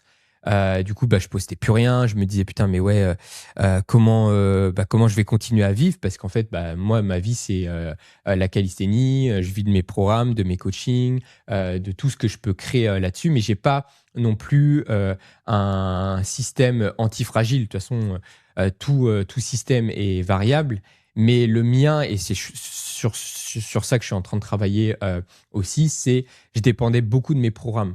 parce que j'ai eu la chance que ça a cartonné dès le début, que ça continue toujours à bien se vendre sans faire grand-chose. Et là, en fait, même pendant 6 mois de down où je produisais plus rien, c'était, ça partait toujours. Je me disais, mais et j'avais un peu ce syndrome de, mais attends, mais comment ça se fait, enfin que et j'en parlais à ma mère, elle me dit oui, mais c'est le fruit de ton travail depuis des années, c'est normal. Il y a ta chaîne YouTube qui continue tout. J'étais là, ouais, mais non, je suis déconnecté. Enfin, il y a un truc qui va pas, tu vois. C'est pas normal tu vois, là, je sais pas. C'était vraiment bizarre. Et ouais, les programmes, j'ai beaucoup de pompiers qui font mes programmes, des antennes de GIGN, des militaires. Enfin, c'est un truc de ouf. Mais ça, je le savais pas, en fait. Ils me le disaient pas. Et encore une fois, on revient au présentiel. Ils m'ont invité à une caserne à Paris. Ils m'ont montré qu'ils ont un carnet avec imprimé tous mes programmes, qui font mes séances tous les jours et tout. Mais dites-le moi, ça. Et c'était un truc de ouf. Et pareil, ouais, donc des antennes. Là, du coup, où je suis à Lorient, il y a plein de personnes de l'armée qui me disent, mais ouais, on fait tout. Enfin, je fais tes programmes depuis des années, le bleu, le rouge, machin. Mais du coup, voilà, ça m'a redonné un peu de flamme. Et je me suis dit que, en fait, tout ce que j'avais fait depuis des années, c'était là et puis que je pouvais continuer à construire dessus. Voilà, mais du coup, j'ai essayé. Enfin, voilà, gros moment très difficile de plus de 6 mois où euh, j'avais plus du tout envie de rien faire, quoi. J'étais pas cloué au lit, tu vois, encore. J'arrivais à. Parce que j'essaye. En fait, je sais ce qui est bon pour moi. C'est comme tout, tu vois, quand t'as un burn-out qui m'a emmené une dépression, faut faire tout ce que t'as pas envie de faire, tu vois. Donc, faut aller voir le soleil, faut bien manger, faut essayer de faire un peu de sport. Mais en fait, j'étais dans le contrôle, tu vois. J'étais dans le contrôle et je suis allé voir des psys, je suis allé voir plein de gens et en fait, ça voulait pas partir. Pourquoi? Parce que je voulais contrôler en mode, je veux rester discipliné dans le sport, je veux rester discipliné dans l'alimentation, dans le sommeil, mais je contrôlais. Donc en fait, j'étais comme ça voulait pas lâcher. Et le jour, et là, c'est la première fois que j'en parle, mais donc rapidement, tu sais comment c'est en France, quand tu dis que tu vas pas bien et tout, on te donne des antidépresseurs. Et je dis non, je prends pas ça.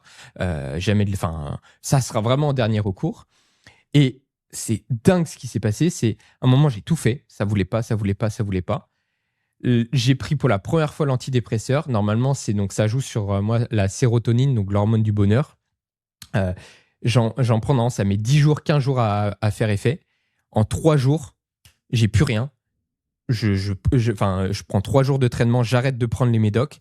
Et en fait, je pense que ce qui s'est passé avec du recul, c'est que quand j'ai pris ce truc-là, j'ai dit, OK, je lâche prise, tu vois. C'est plus moi qui contrôle, c'est le médicament, entre guillemets, tu vois. Et là, pouf, ça m'a libéré d'un truc de, hé, tranquille, tu vois. Et là, c'est bon, c'est reparti et j'ai arrêté le traitement et après, c'est reparti comme en 40. Non, mais voilà, tu vois, c'est. Ouais. C'est super intéressant ce que tu dis sur les antidépresseurs. C'est forcément un sujet qui est pas facile à aborder. D'ailleurs, je te remercie de ton ouverture et de ta transparence sur tout ça parce que c'est toujours forcément le plus dur quand tu es dedans. C'est pas plus facile, mais tu as un peu de perspective lorsque tu arrives à en ressortir. Et je pense que le fait de le partager, ça permet peut-être à certains qui sont dedans de se dire que même si tu vois pas de lumière au bout du tunnel, il y en a quelque part. Il faut juste savoir dans quelle direction te tourner. Et par rapport au Médoc, ce que tu as dit là, c'est quelque chose que j'avais entendu il y a quelques années quand je m'intéressais un petit peu au sujet, c'est que ces médicaments, et je suis pas médecin, donc c'est pas des conseils médicaux que je donne ici, c'est vraiment un avis de gars qui fait du sport et qui s'intéresse à la santé de manière générale, mais c'est que c'est clairement pas des médicaments qui sont faits pour être pris de manière chronique. Et d'ailleurs, de ce que je comprends, il y a très peu, voire pas du tout d'études qui ont été faites sur des traitements à moyen long terme parce que c'est pas fait pour ça. C'est fait pour être pris pendant une période assez courte et comme dans ton cas, il semblerait que ça ait plutôt bien fonctionné, ça te permet de peut-être te redonner un petit coup de boost dans la bonne direction et de t'aider à commencer à remonter la pente. En plus de ça, si toi, tu as eu un changement de perspective sur ta situation de par la prise du médicament, eh ben, je pense que c'est certainement deux choses qui vont, on va dire, tirer dans la bonne direction.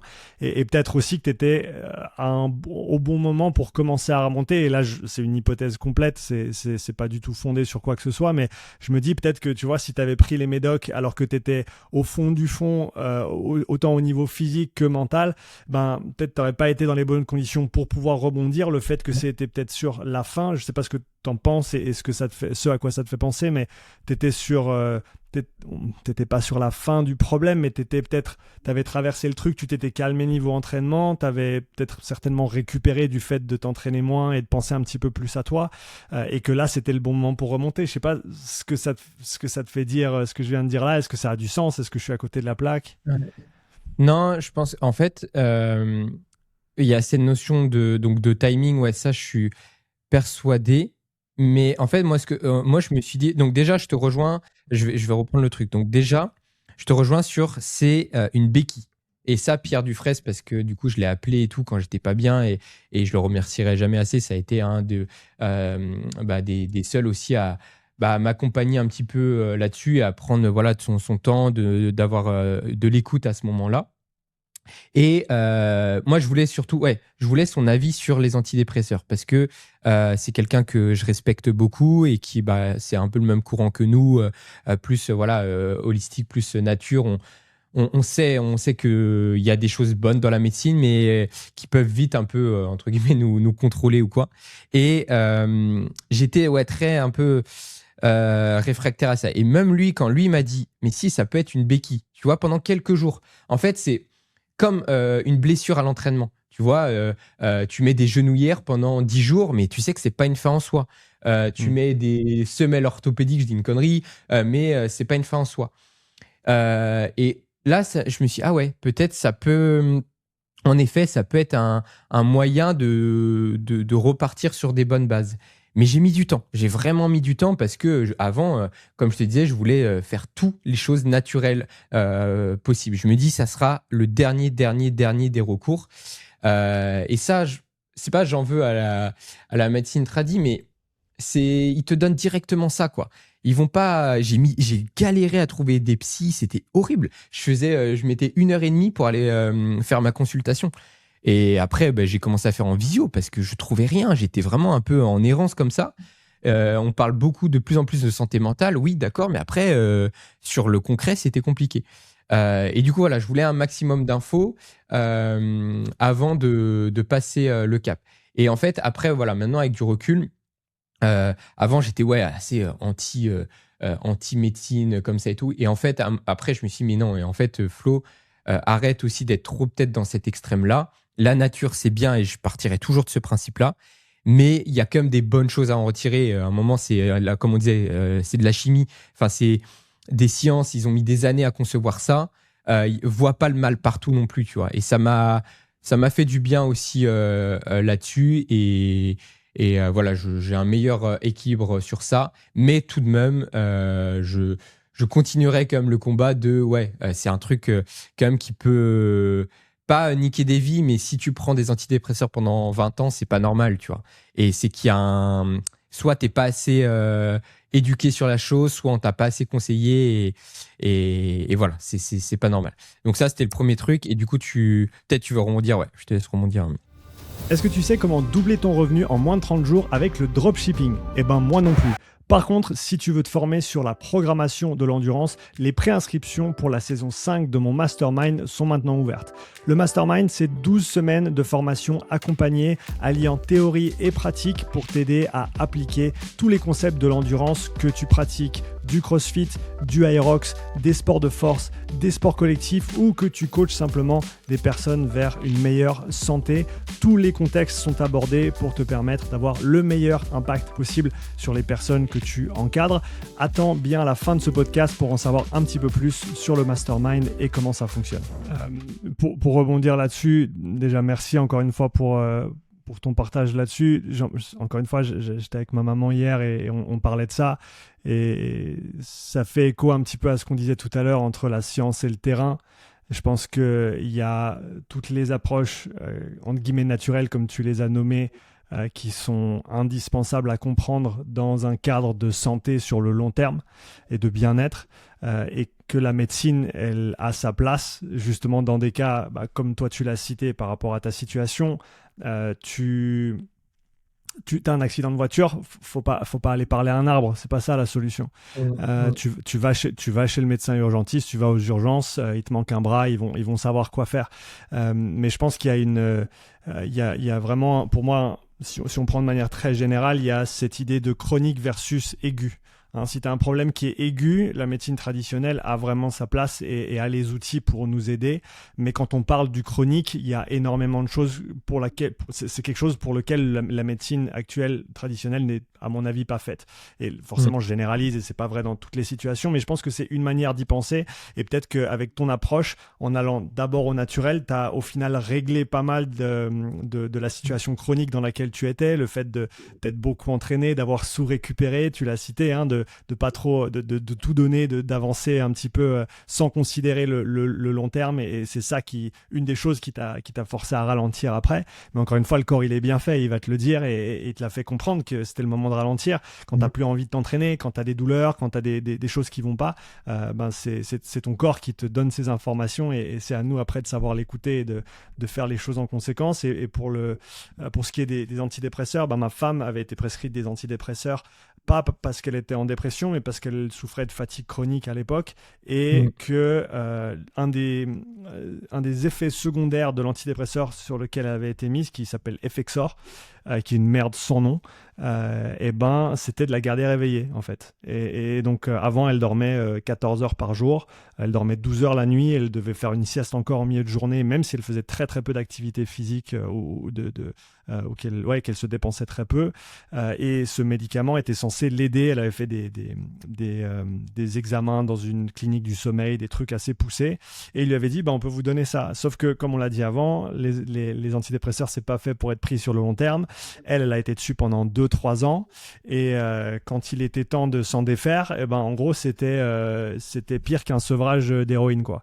Dans le sens où il y avait des petites capsules. Dans la capsule, il y avait des toutes petites billes, et il y avait des centaines de petites billes dans chaque capsule. On découpait les capsules, on comptait le nombre de billes pour descendre de seulement 5-6% à la fois, de manière échelonnée, parce qu'en fait, si tu faisais des drops de dose trop importants, elle pouvait plus marcher, elle pouvait plus bouger, elle pouvait plus rien faire.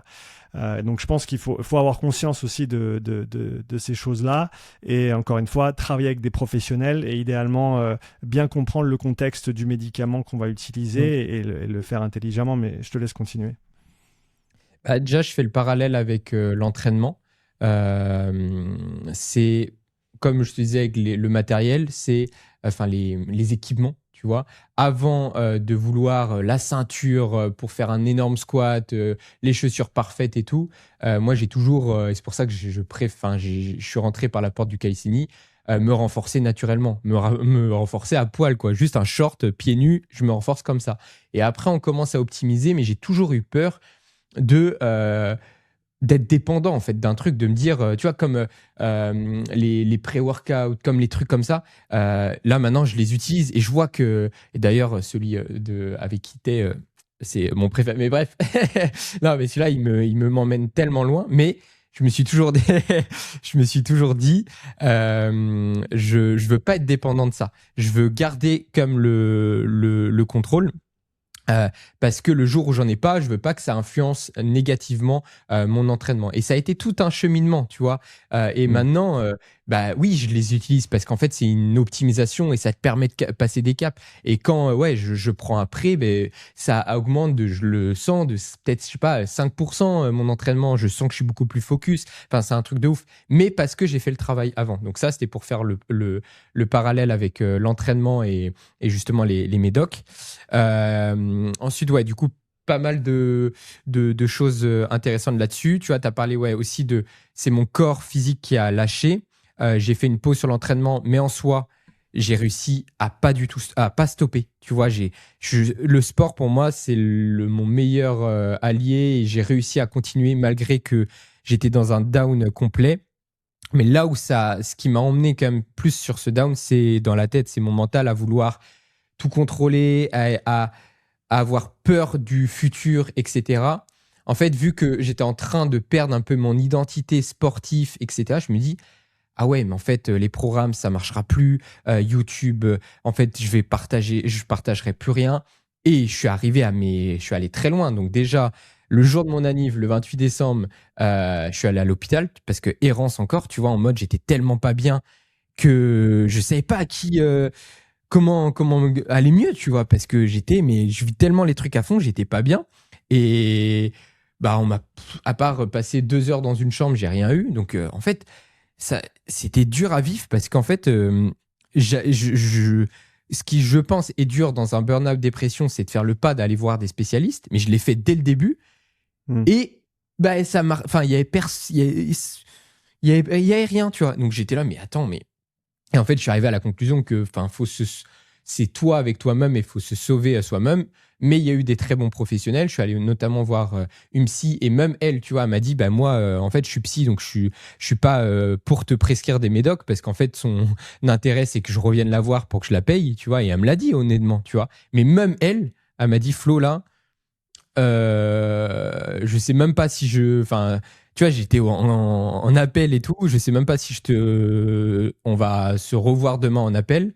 Donc, prends enfin, les médocs, tu vois. Donc, même si elle me l'a dit, ça a commencé à ouvrir des portes. Donc, bref, là, je vais vraiment sur des trucs profonds là-dessus. Donc, il y a ça, et ouais, c'était surtout mentalement. Et du coup, après, bah, en fait, je voulais recréer toute une nouvelle identité, en fait. Et c'est là que j'ai appelé Pierre. Je voulais être aiguillé là-dessus. Je réfléchissais à rejoindre son centre. Ensuite, je me suis posé la question, je me dis, mais attends, qu'est-ce que je ferais si demain, je suis plus Flo Marais, qu'il n'y a rien de tout ce que j'ai construit. Du coup, je me suis dit, ostéopathie. Donc, je suis allé voir une école d'ostéo, mais partir 5 ans, sur 5 ans, heureusement que je ne l'ai pas fait parce qu'en fait, le coaching et tout, c'est assez similaire, tu vois.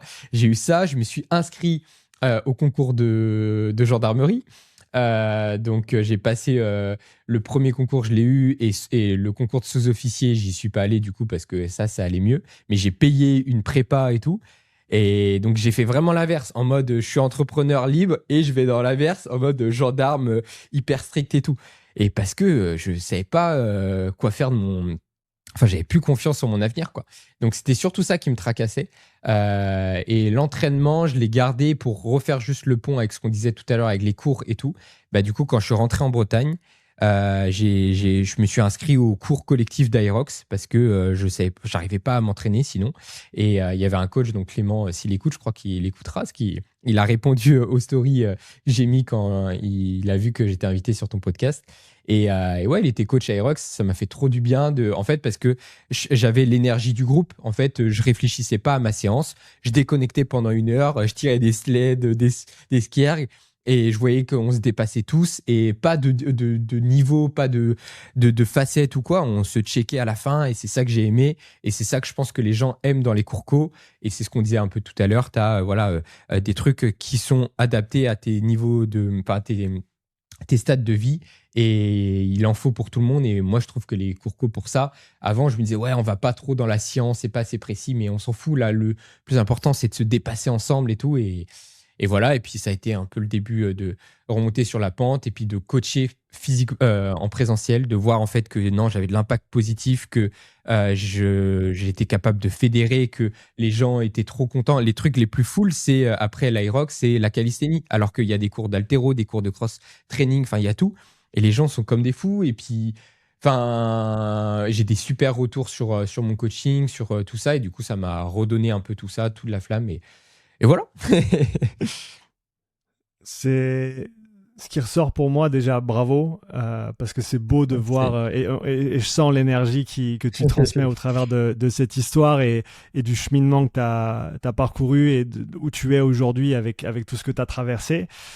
Et tu l'as dit, hein, mais c'est des moments qui sont très difficiles, on se sent seul, on se sent démuni. Tu as parlé de perte d'identité, ça je pense que c'est quelque chose qui est très commun dans le monde du sport lorsque tu es notamment très performant dans une discipline.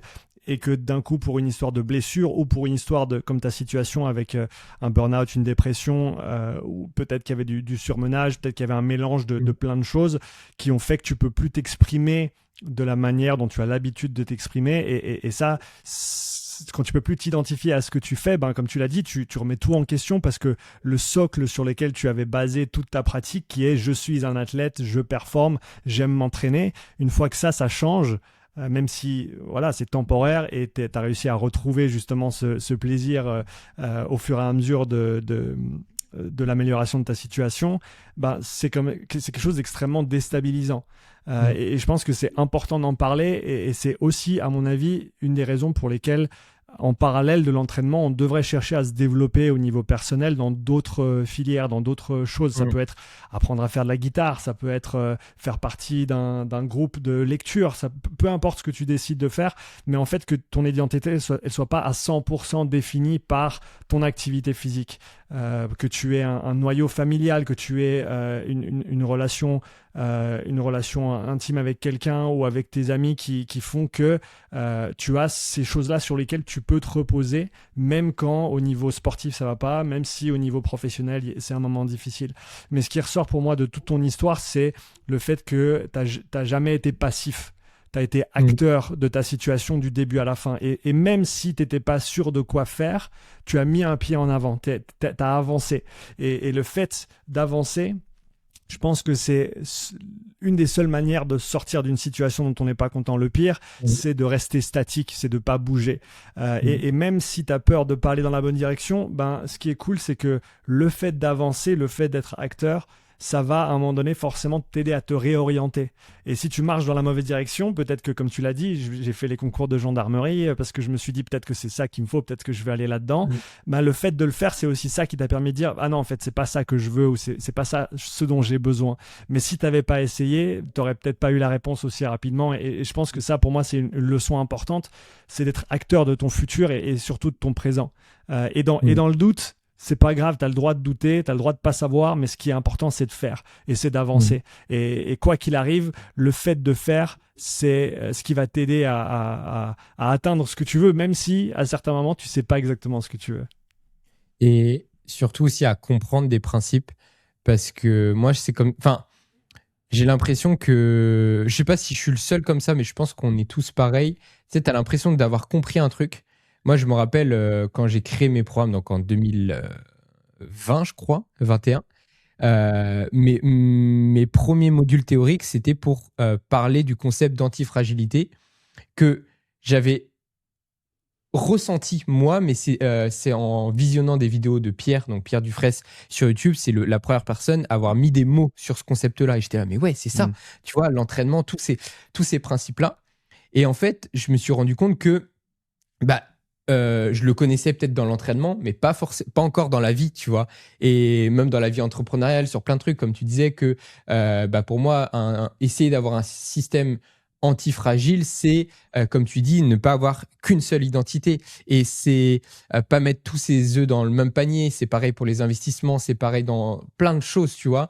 Et c'est en vivant ces expériences-là que tu comprends vraiment ces principes. Et pour moi, ça a de l'or. Et est-ce que c'est bien beau? Ouais, si, j'ai compris, oui.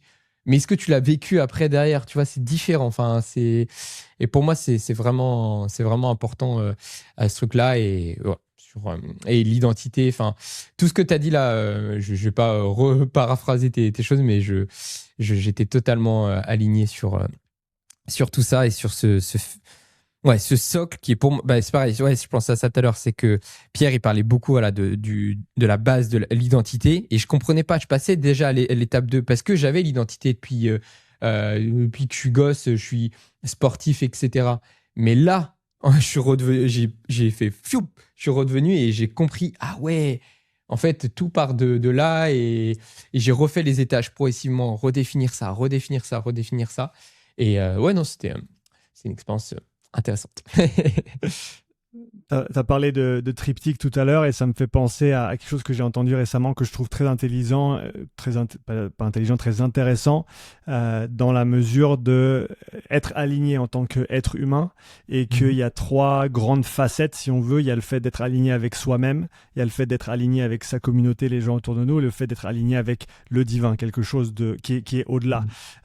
Et c'est intéressant pour revenir à ta situation, le fait que tu te sois immergé dans les classes collectives, dans les classes Aerox, parce qu'au final, peut-être que c'était une manière de te retrouver toi en passant par la case communauté, justement, parce que l'aspect individuel, l'aspect en soi était compromis, était en difficulté à ce moment-là, et tu t'es en fait appuyé sur la communauté locale et le fait de revenir sur quelque chose en groupe, chose que, comme tu l'as dit, hein, c'est pas quelque chose auquel tu aurais peut-être pensé il y a quelques années, où tu te serais dit non, moi ça m'intéresse pas. Et je pense que ça montre la force aussi que peut avoir le sport et de ce que tu fédères aujourd'hui, notamment au travers de tes cours. C'est le fait, oui, de s'améliorer soi, mais aussi de le faire en communauté, le fait de partager. Et je pense que c'est un aspect, encore une fois, qui aujourd'hui avec les réseaux est pas forcément assez mis en avant. Mais toi, tu as utilisé ce mode-là pour te retrouver et via le Hyrox aussi, hein, qui est pas du tout la même discipline que le calisthenics. Donc parle un petit peu de cet environnement de groupe et après ce sera peut-être la bonne transition pour parler un petit peu de ton expérience Hyrox et où tu vois ça dans le monde du sport aujourd'hui. Déjà, je rebondis là, ça m'a fait, dès que j'entends le numéro 3, je vibre comme pas possible. Donc, tu as parlé triptyque et je suis obligé quand même de parler d'une expérience que j'ai vécue là il y a je crois, un mois là maintenant, qui a été, je pense, un peu enfin la libération, parce que j'avais encore des trucs enfouis, tu vois, où ça pouvait, je sentais que c'était pas fini, tu vois, tout ce cheminement-là. Et en fait, c'est dingue vraiment tout ce qui s'est passé là ces derniers temps, tous les gens que j'ai rencontrés, tu vois, sur mon chemin. Des fois, vraiment, j'ai l'impression d'être dans un jeu vidéo ou un animé, tu vois. Je rencontre tu sais, je fais des quêtes, je rencontre lui, tu vois. Je rencontre Sean, le maître de la physio. Hop, après lui. Ça, des fois, je le vois comme ça. Et en gros, bah là, à la salle, je suis le seul coach à pouvoir faire du coaching one-one. Et j'en ai parlé, j'en parle pas du tout parce que en fait déjà j'en avais jamais fait au début, donc je veux juste faire un peu la main là-dessus. Et du coup bah les clients, enfin les personnes qui venaient au coaching bah, sont venues par le bouche à oreille progressivement. Et j'ai eu que des nanas, Et j'en ai eu une donc là qui voulait juste se remettre en forme parce qu'elle a eu une grosse opportunité professionnelle, donc où elle va gérer des équipes et tout. Du coup, elle avait envie de se remettre en forme. Et il s'est passé un truc de fou. Genre, bah, moi, j'aime bien commencer la séance avec 5-10 minutes de marche pour sur le tapis pour parler avec la personne. Voilà, qu'est-ce qu'elle a, est-ce qu'elle a des douleurs, enfin voilà, plein de trucs. Et du coup, on a parlé un peu de santé mentale, en fait, tu vois. Et du coup, au lieu des 10 minutes, on est parti sur 30-40 minutes. Et à un moment, elle me fait mais moi, je suis formé en comment elle appelle ça, c'est un peu, j'ai plus le terme exact, mais c'est en gros pour enlever les traumas, quoi, les traumas psycho ou les trucs comme ça. Et je fais OK. Elle me fait ouais, j'avais un cabinet pendant le confinement, la mairie m'avait donné ça, etc. Je fais OK, bon, intéressant. Et je sentais qu'il y avait que ça me parlait quand même. Tu vois, OK. Et après, à la fin de la séance, elle me dit bah voilà, tu me dis quand tu veux, je peux te faire une séance de ce type-là avec plaisir. Je dis OK et tout. Et bah, elle me dit, mais si tu veux, on peut même le faire maintenant si tu veux, tu vois. Il était dimanche, il était genre 18h. Je devais pas être à la salle parce que je devais m'entraîner le samedi. Et du coup, voilà, tout s'est décalé parce que j'avais encore j'avais pas fait une bonne nuit le vendredi soir parce que j'avais encore ces traumas, tu vois. J'avais encore ce truc où j'étais pas bien. Il y avait un truc encore enfoui, même si je commençais à me réaligner. Et là, il y a ça. Et en fait, du coup, on est monté sur la mezzanine et j'ai fermé. Elle m'a dit identifie une situation qui t'a mis un petit peu dans cet état où t'étais pas bien, etc. Mon esprit est parti sur pas mal de trucs, mais il a commencé par le commencement, qui est justement la compétition avant le Mexique, où je me suis préparé comme un fou. J'étais en Suisse, je m'entraînais 2 fois par jour. Enfin, j'avais tout mis à disposition pour. Et je fais cette compétition. Et donc, c'est un tournoi à élimination directe, donc de calisthenics en Allemagne au FIBO. Et je perds au premier tour à 1 seconde. Tu vois. Et là, ça ça s'effondre. Je fais, alors que normalement, le premier tour, c'est censé être un premier tour facile, parce que tu n'affrontes pas le premier, tu affrontes une personne loin dans le classement. Moi, j'étais au début du classement et normalement, j'aurais dû affronter un dernier, mais ils avaient changé un peu le tableau pour faire en sorte que tous les battles soient un petit peu difficiles pour tout le monde, tu vois. Donc, j'ai eu un tirage difficile, mais aucun souci, c'est comme ça, c'est la life. Je perds à 1 seconde, donc pas bien, tu vois, tu perds. Et en fait, il y avait plein de Français sur place et ils viennent me voir et ils me disent bon, tu vas pas être content, mais en gros, il a triché, tu vois. Je dis comment ça, tricher? En fait, il faisait sa traction, il passait son menton et il lâchait la barre. Il faisait pas la phase excentrique. Et toi qui fais de la physio, tu sais très bien que la phase excentrique, c'est quand même assez énergivore. Et c'était bien marqué noir sur blanc dans le règlement que tu n'avais pas le droit de faire ça, tu vois. Que la fin du traction, c'était revenir bras tendu. Et on avait 50, 60 tractions dans le circuit, donc ça joue, tu vois. Je ne sais pas si j'aurais pu gagner des 1 seconde, ce qu'il a joué stratégique, etc. aussi, mais quand même, du coup, on a porté réclamation. L'organisation m'a dit, on va refaire un battle pour vous départager. Donc là, je suis dans le down et je fais OK, là c'est ma chance, je repars, donc j'arrive à remonter. Je me dis c'est le destin, c'est comme ça, trop bien et tout. Et en fait, au bout de 1 heure, ça a duré un bon 1 heure, donc je me réchauffe et tout. On vient me voir et il me dit vu que on est dans l'enceinte du FIBO, d'un point de vue organisation, on doit respecter des horaires, etc. C'est trop compliqué, du coup tu vas pas pouvoir refaire ça, tu vois. Et là, je m'écroule et là, moi, je suis très émotionnel, donc je pleure, etc. Et ça a été un putain de trauma parce que j'avais l'impression d'avoir déçu. Enfin, j'étais pas bien, tu vois. Et du coup, j'ai pris cette situation avec cette dame-là et elle m'a dit, OK, ferme les yeux. Et là, gros point, tu vois, au niveau du ventre, tu vois. Et c'est con, mais depuis un moment, dès que ça va pas, moi, c'est mon ventre qui me répond, tu vois. Tu vois, j'ai l'impression que des fois, je crois que c'est la bouffe qui va pas bien et tout, mais souvent, c'est moi qui est pas bien, tu vois. Et là, boum, un gros truc ici, je suis OK. Elle me dit, voilà, ferme les yeux, observe. Ferme les yeux, observe. Et genre, j'étais comme ça. Et genre, ça a duré, je crois, 30 minutes. À la fin, j'étais ouvert comme ça, tu vois. Genre, je me suis relâché. Et pourtant, elle disait juste tout le temps la même chose. Et elle m'a dit, voilà, si tu penses que c'est fini, ouvre les yeux. J'arrivais pas à ouvrir les yeux. Elle m'a hypnotisé. J'étais dans les nuages, j'étais là. J'essayais, j'arrivais pas à ouvrir les yeux parce que j'étais tellement bien dans cette zone-là, tu vois. Et au bout de quelques minutes, j'ai réussi à ouvrir. Et même elle, ça l'a surpris, tu vois, elle a rigolé parce que je pense que c'est la première fois où vraiment je suis parti hyper loin. Et voilà, elle m'a libéré de ça. Voilà, libération émotionnelle, c'est ça que je cherchais. Désolé. Donc voilà, ça c'est le premier truc. Et ensuite, moi, tellement que ça m'a fait du bien, j'ai dit vas-y, elle m'a dit tu veux faire une deuxième situation et du coup ça c'était avant la compétition. En fait je sentais que j'étais pas aligné, mon esprit était pas en mode flow athlète, j'étais en mode flow entrepreneur, gestion, j'étais pas dans le truc, tu vois. Donc ça c'était le premier un peu trauma où je sentais mon échauffement qui était pas dans le truc. Et à la fin, le deuxième trauma, c'est quand je perds, que je vois les gens et tout. Et là, j'ai pas eu mal au bide, j'ai eu mal là, thorax droit. Et ce qui s'est passé, elle m'a dit ok, observe. Et normalement, c'était ma respiration. Et là, j'ai arrêté de respirer. Mon corps, il s'est stoppé pendant 15-20 secondes et la douleur est partie, tu vois. Enfin bref, c'est un truc dingue. Et je suis sorti de ça un peu comme après une séance d'ostéo en mode, mon nerveux, il a pris. Et depuis, tu vois, en gros, ça, j'en ai jamais parlé. Ça, faudra que j'en parle parce que j'aime bien être transparent et tout. Mais en gros, ma dépression entraînait un peu des addictions, tu vois, en mode, moi je viens de l'anorexie, après la boulimie, du coup comme ça allait pas bien, j'étais dans un cercle vicieux avec la bouffe, tu vois, dès que ça allait pas bien, droguer, c'est pas le bon mot, mais t'as envie d'éviter ta life, du coup je mangeais du sucre pour m'inhiber, tu vois.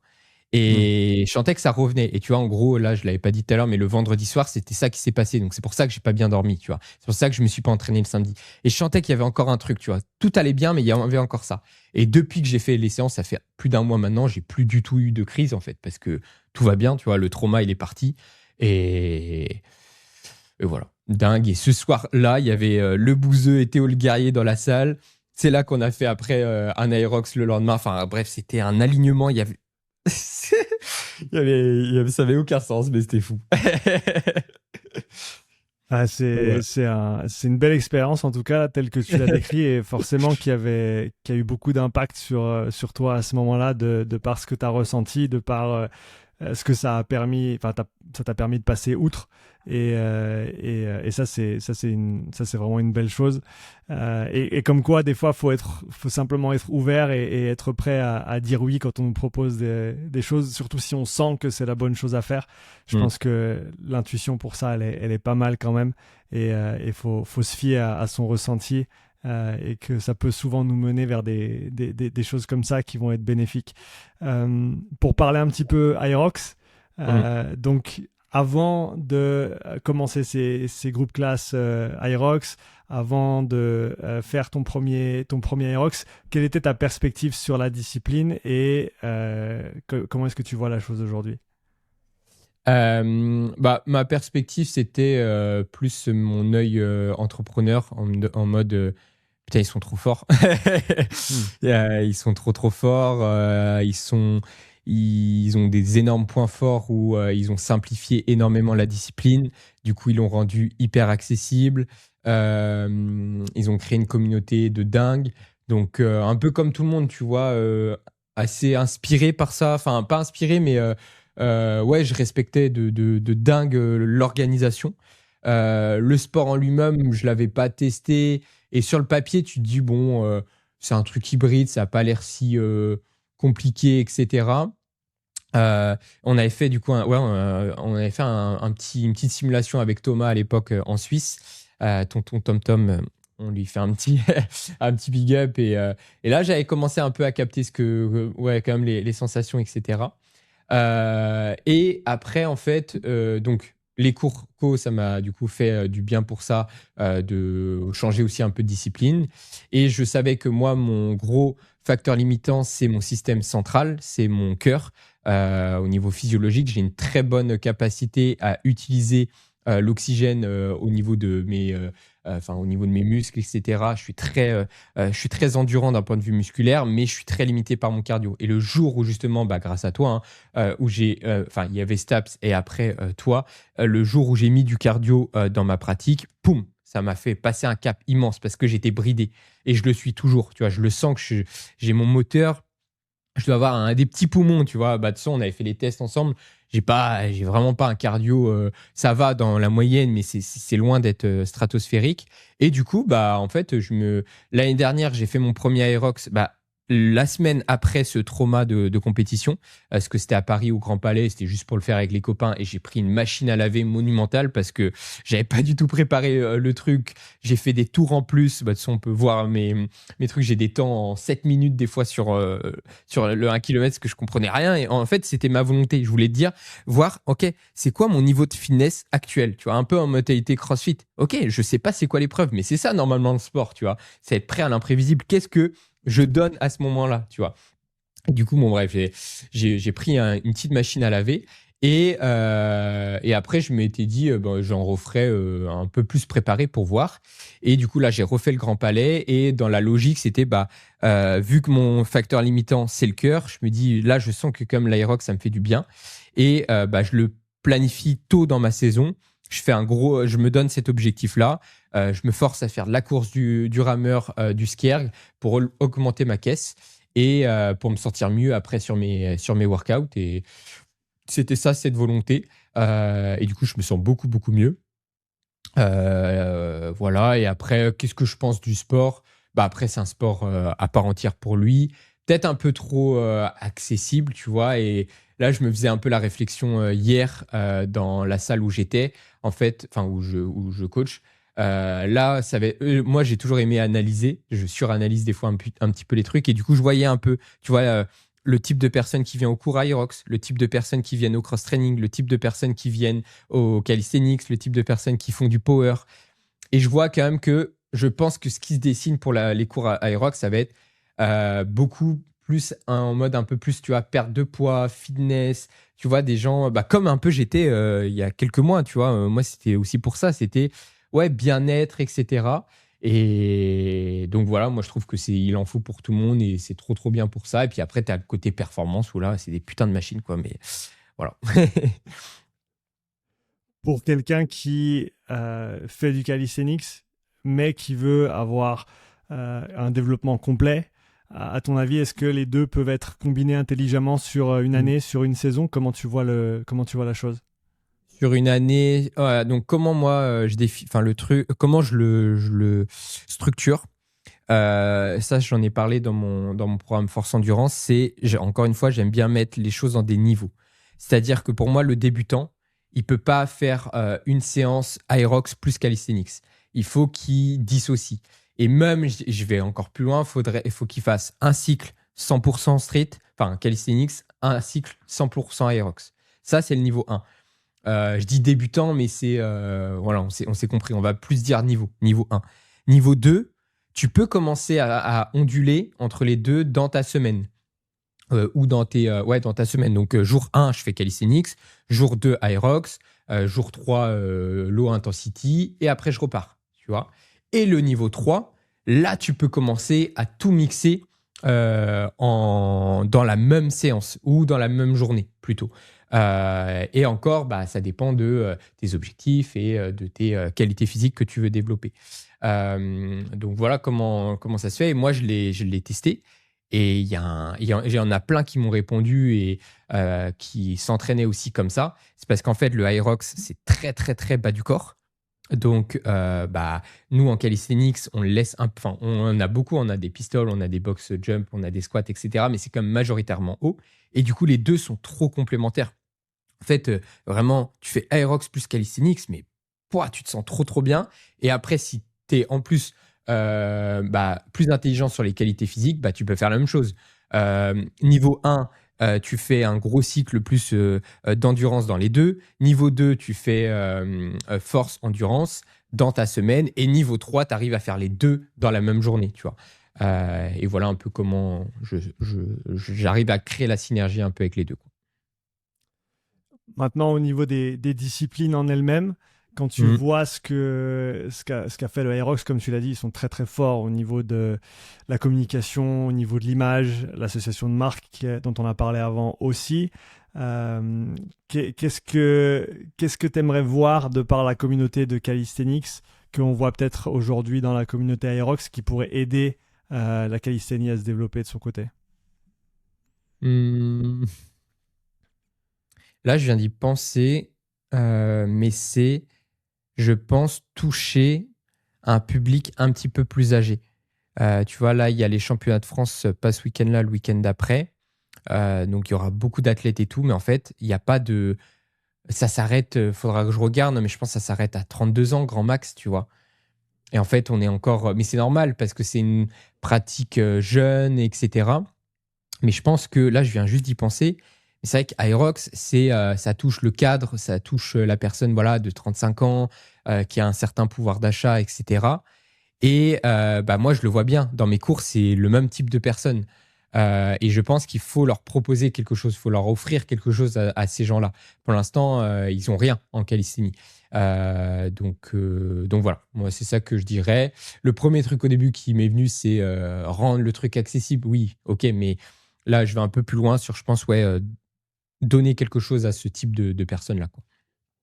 Ouais. Est-ce que tu te verrais donner une classe alors senior, peut-être pas dans un premier temps, mais qui serait peut-être réservée à des personnes un petit peu plus âgées? On peut penser simplement à des ring rows, à des pompes inclinées, à des choses qui au final Ouais. sont très accessibles. C'est juste un scaling des exercices, disons, complets ou Ouais. plus avancés, mais qui peuvent tout à fait être faits par peu importe Bah, le niveau de la personne, ouais. quoi. Là, j'en ai déjà. En cours, j'en ai déjà. Et ouais, il faudra que je demande la personne la plus âgée, mais je pense qu'elle doit être à 56, 58, 60, tu vois. Et il a trop, C'est beau trop ça. kiffé il a trop kiffé le cours.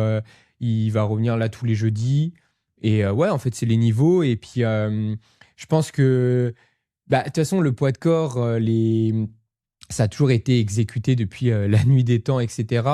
Mais je pense que les gens ne savaient pas qu'il y avait un sport de ça, en fait.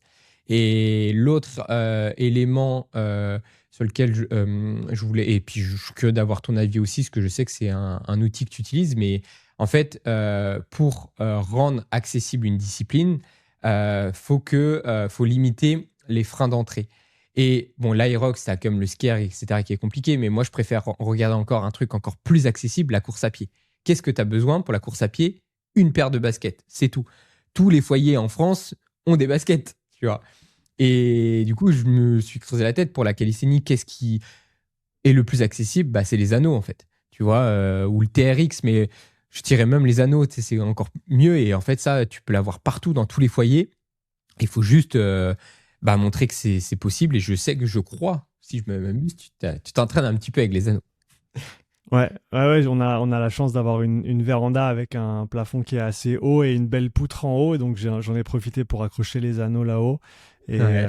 Et c'est vrai qu'on l'utilise, j'utilise assez fréquemment pour tout ce qui est traction, tout ce qui est dips, tout ce qui est tirage horizontal, même des pompes. Enfin, il y a tellement de choses que tu peux faire avec.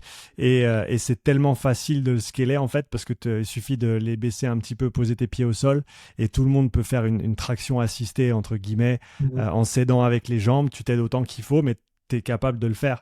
J'ai le gamin qui s'accroche dessus, qui fait des pirouettes, qui fait des skin the cat sans le savoir. Et ça, c'est bien aussi juste de l'avoir au milieu en fait de la pièce et de le Ouais. rendre accessible. Et ça, je pense que ça peut être une des premières étapes, comme tu l'as dit, c'est de démocratiser en fait le fait d'avoir un outil comme ça qui est assez versatile et qui est au milieu de la pièce et qui va être utilisé quand tu passes devant. Ouais. On a ça avec cette idée de grease the groove avec les tractions et simplement le fait de je marche devant les anneaux, boum, je vais faire mes 10 tirages, je vais faire 5 squats, je vais faire 2-3 pompes et je pense que ça peut être une bonne manière de débuter la chose sans avoir besoin de beaucoup de matériel, quoi. Ouais, ouais, c'est ça. Donc, tirage anneau. Le seul truc, c'est voilà, ça, pour quantifier, savoir oui, où tu mets tes jambes, etc. Parce que si c'est toujours un peu au hasard, bah voilà, ça peut, c'est pas aussi précis, mais bon, ça c'est encore un niveau de détail, c'est pas le plus important. Les pompes, moi ce que je préconise, c'est les pompes sur box plutôt que pompes sur les genoux, parce que t'as pas le gainage. Et encore une fois, tu Mhm. vois un truc de terrain. Moi, j'avais même pas trop. En fait, j'ai dit ok, scale, c'est pompe sur box, mais j'avais même pas pensé à la hauteur en fait. Donc à un moment, je les avais mis sur un banc parce que j'avais pas les box à disposition et je voyais qu'ils galéraient tous. Je fais, mais qu'est-ce qui se passe là? Tu vois? Et en fait, bah oui, ça dépend de la hauteur. Et à un moment, je fais attends, mais Flo, mais t'es con. Mets la box hyper haute, ça c'est le niveau vraiment niveau zéro. Et là, ils se sont régalés. Et enfin, je voyais des belles pompes parce que sinon, ils faisaient tous ça, mais ils descendaient pas parce qu'ils n'y arrivaient pas.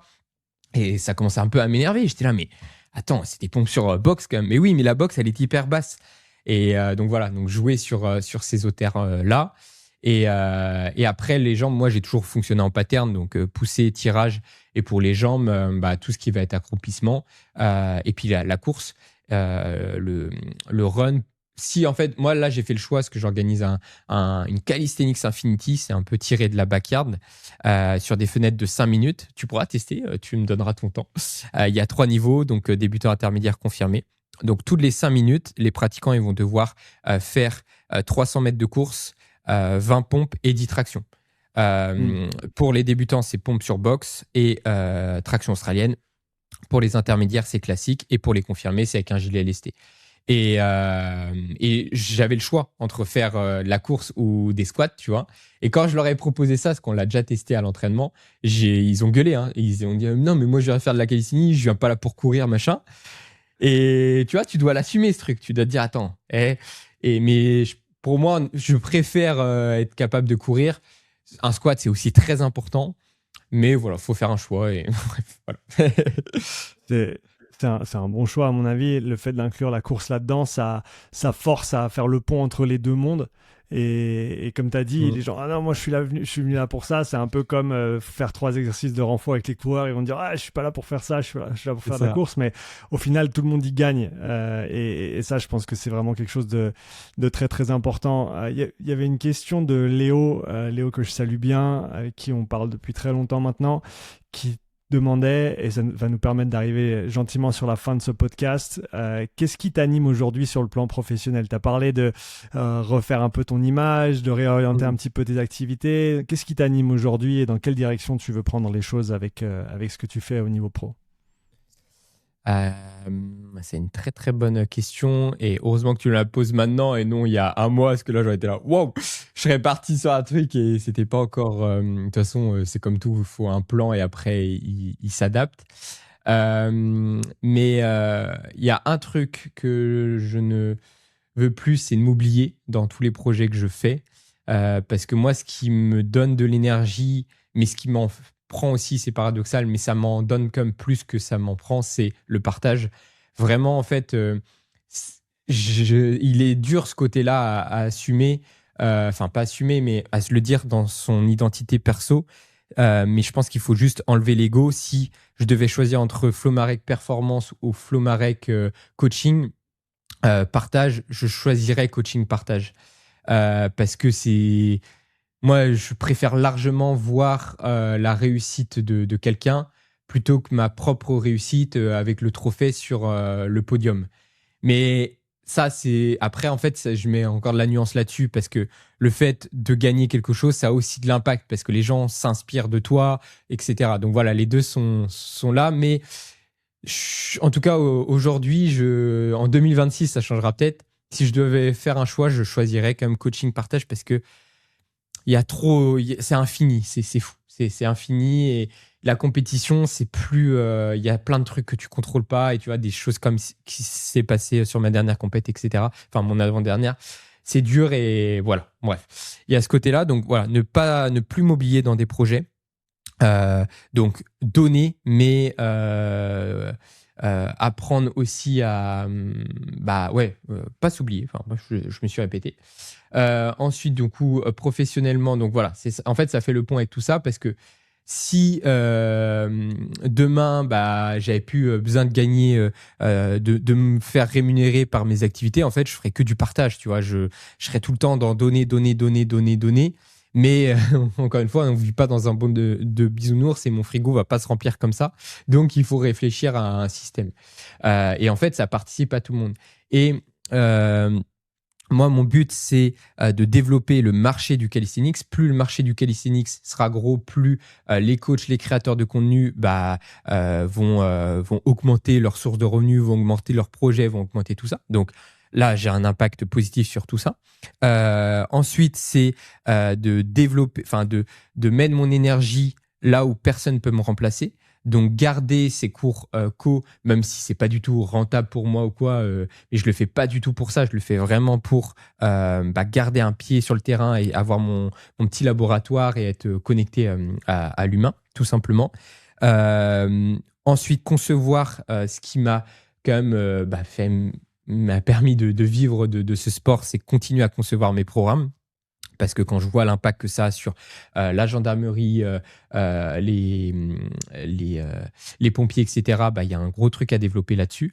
Même si en soi, et je sais qu'ils m'écouteront, il n'y a qu'un pompier qui a acheté mes programmes et ils se le partagent tous. Ah, je vous vois. mais donc pour le business, c'est sûr que c'est pas le truc. Mais voilà, on sait très bien comment ça fonctionne. Et en fait, c'est plus c'est pas ça, je m'en fiche, tu vois. C'est plus le côté, en fait, ouais. Le prestige, le fait d'avoir de l'impact sur tout ça. Mais il y a quand même des choses intéressantes à développer avec eux. Donc voilà, continuer à concevoir des programmes et essayer de naviguer, comme tu le fais aussi, sur tout le spectre en fait du marché.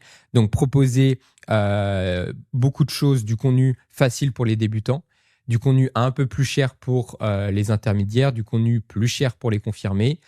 Continuer mes expériences immersives, donc mes camps d'entraînement, voilà, bien structuré peut-être ce que j'ai en tête, mais là c'est que à titre info, c'est peut-être faire 2 B2B, donc pour les coachs qui ont envie vraiment de se former, donc plus cher, et 2 camps plus B2C en mode juste viens, on va faire des challenges ensemble, on va s'entraîner comme des fous ensemble, et ça du coup ça coûtera moins cher parce que c'est juste pour t'entraîner.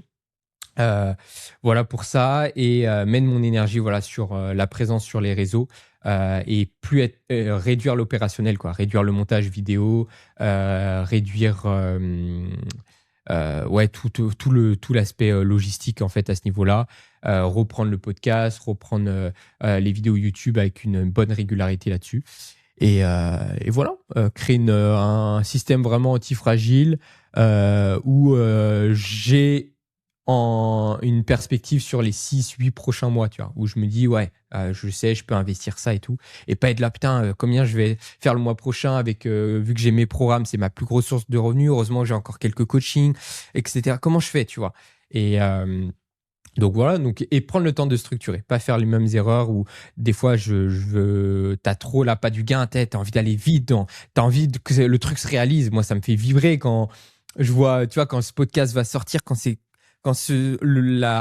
l'œuvre est finie, ça fait vibrer, mais patience, tu vois. Prends le temps de structurer parce que sinon, le château de cartes peut s'écrouler. Donc voilà, un petit peu tout ça. C'est un joli endroit pour clôturer tout ça, la patience, le fait de prendre son temps, le fait de savourer un petit peu le processus aussi et de ne pas se perdre dans l'expérience. Ça, je pense que tu l'as dit et c'est très très important.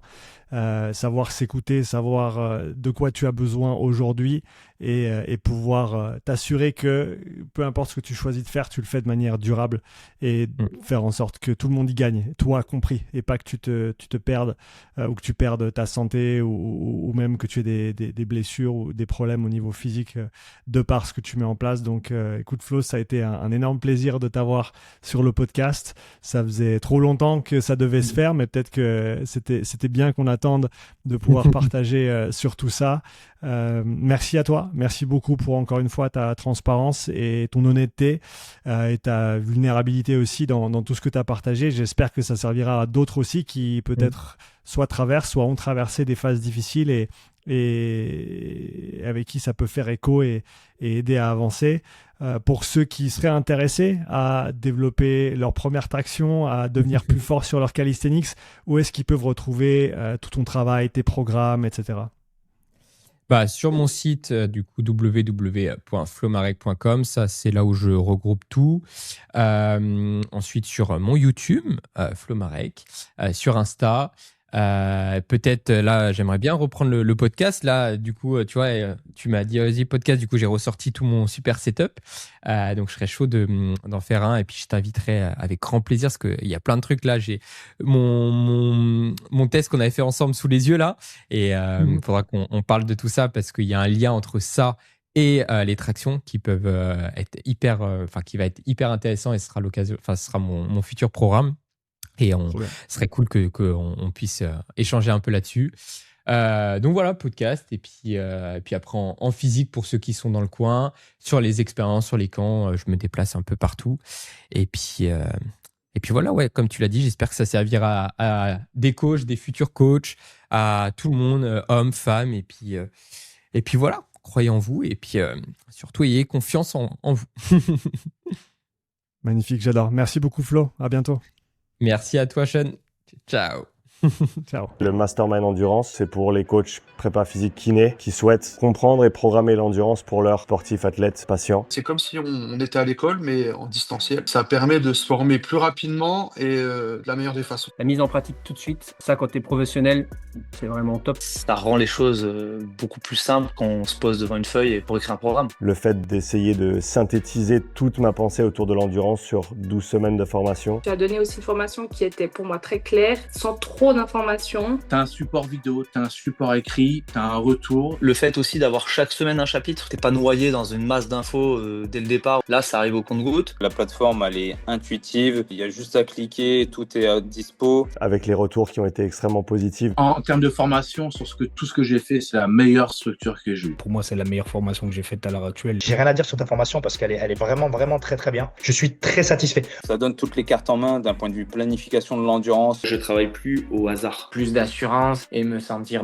plus pro dans ce que je proposais. N'importe quel coach qui s'intéresse à l'entraînement, je pense qu'il a tout intérêt à faire ce mastermind. Et c'est via l'échange, via les questions qu'on peut vraiment faire une différence. Et puis cette dynamique qu'on a eue au niveau du groupe et qu'on continue à avoir aussi, franchement c'est top. C'est pas juste des vidéos à regarder, c'est un groupe. Il y a un groupe WhatsApp, il y a un groupe d'échange tous les dimanches soirs où on discute, où on se pose des questions, où on se challenge un petit peu. Le fait d'avoir un groupe, d'avoir les réunions le dimanche, d'avoir vraiment des vrais exercices à faire pratiques. C'est ce suivi-là, en fait, d'avoir ces rendez-vous réguliers, ça aide à s'investir un peu plus. On s'entraide parce que ensemble on va plus loin. Maintenant, avec les connaissances que j'ai au niveau du mastermind, ça me permet aussi de voir tout de suite si on va dans la bonne direction ou non. Je me casse plus la tête, je vais beaucoup plus vite à faire mes programmations. Je vois avec mes clients que tout de suite, en fait, ça fonctionne. Et du coup, c'est plus facile de répondre aux questions, de dire, voilà, tu vas faire telle séance, ça va t'apporter à court terme et à long terme ça et ça. Et essayer de maintenir le plus possible cet aspect communautaire, créer une communauté de gens qui veulent réfléchir, qui pensent pas nécessairement tous la même chose, mais qui ont envie de se challenger, de réfléchir et d'avancer pour être meilleur et essayer de faire un meilleur travail.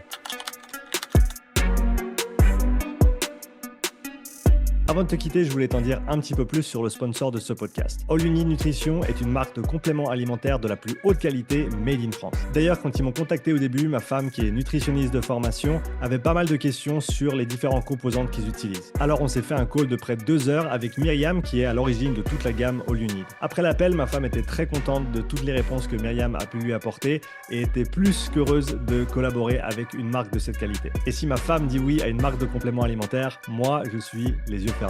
Personnellement, j'adore leur whey que j'utilise après chaque entraînement en renfo ou alors dans mon yogourt le matin si je veux un peu plus de prot.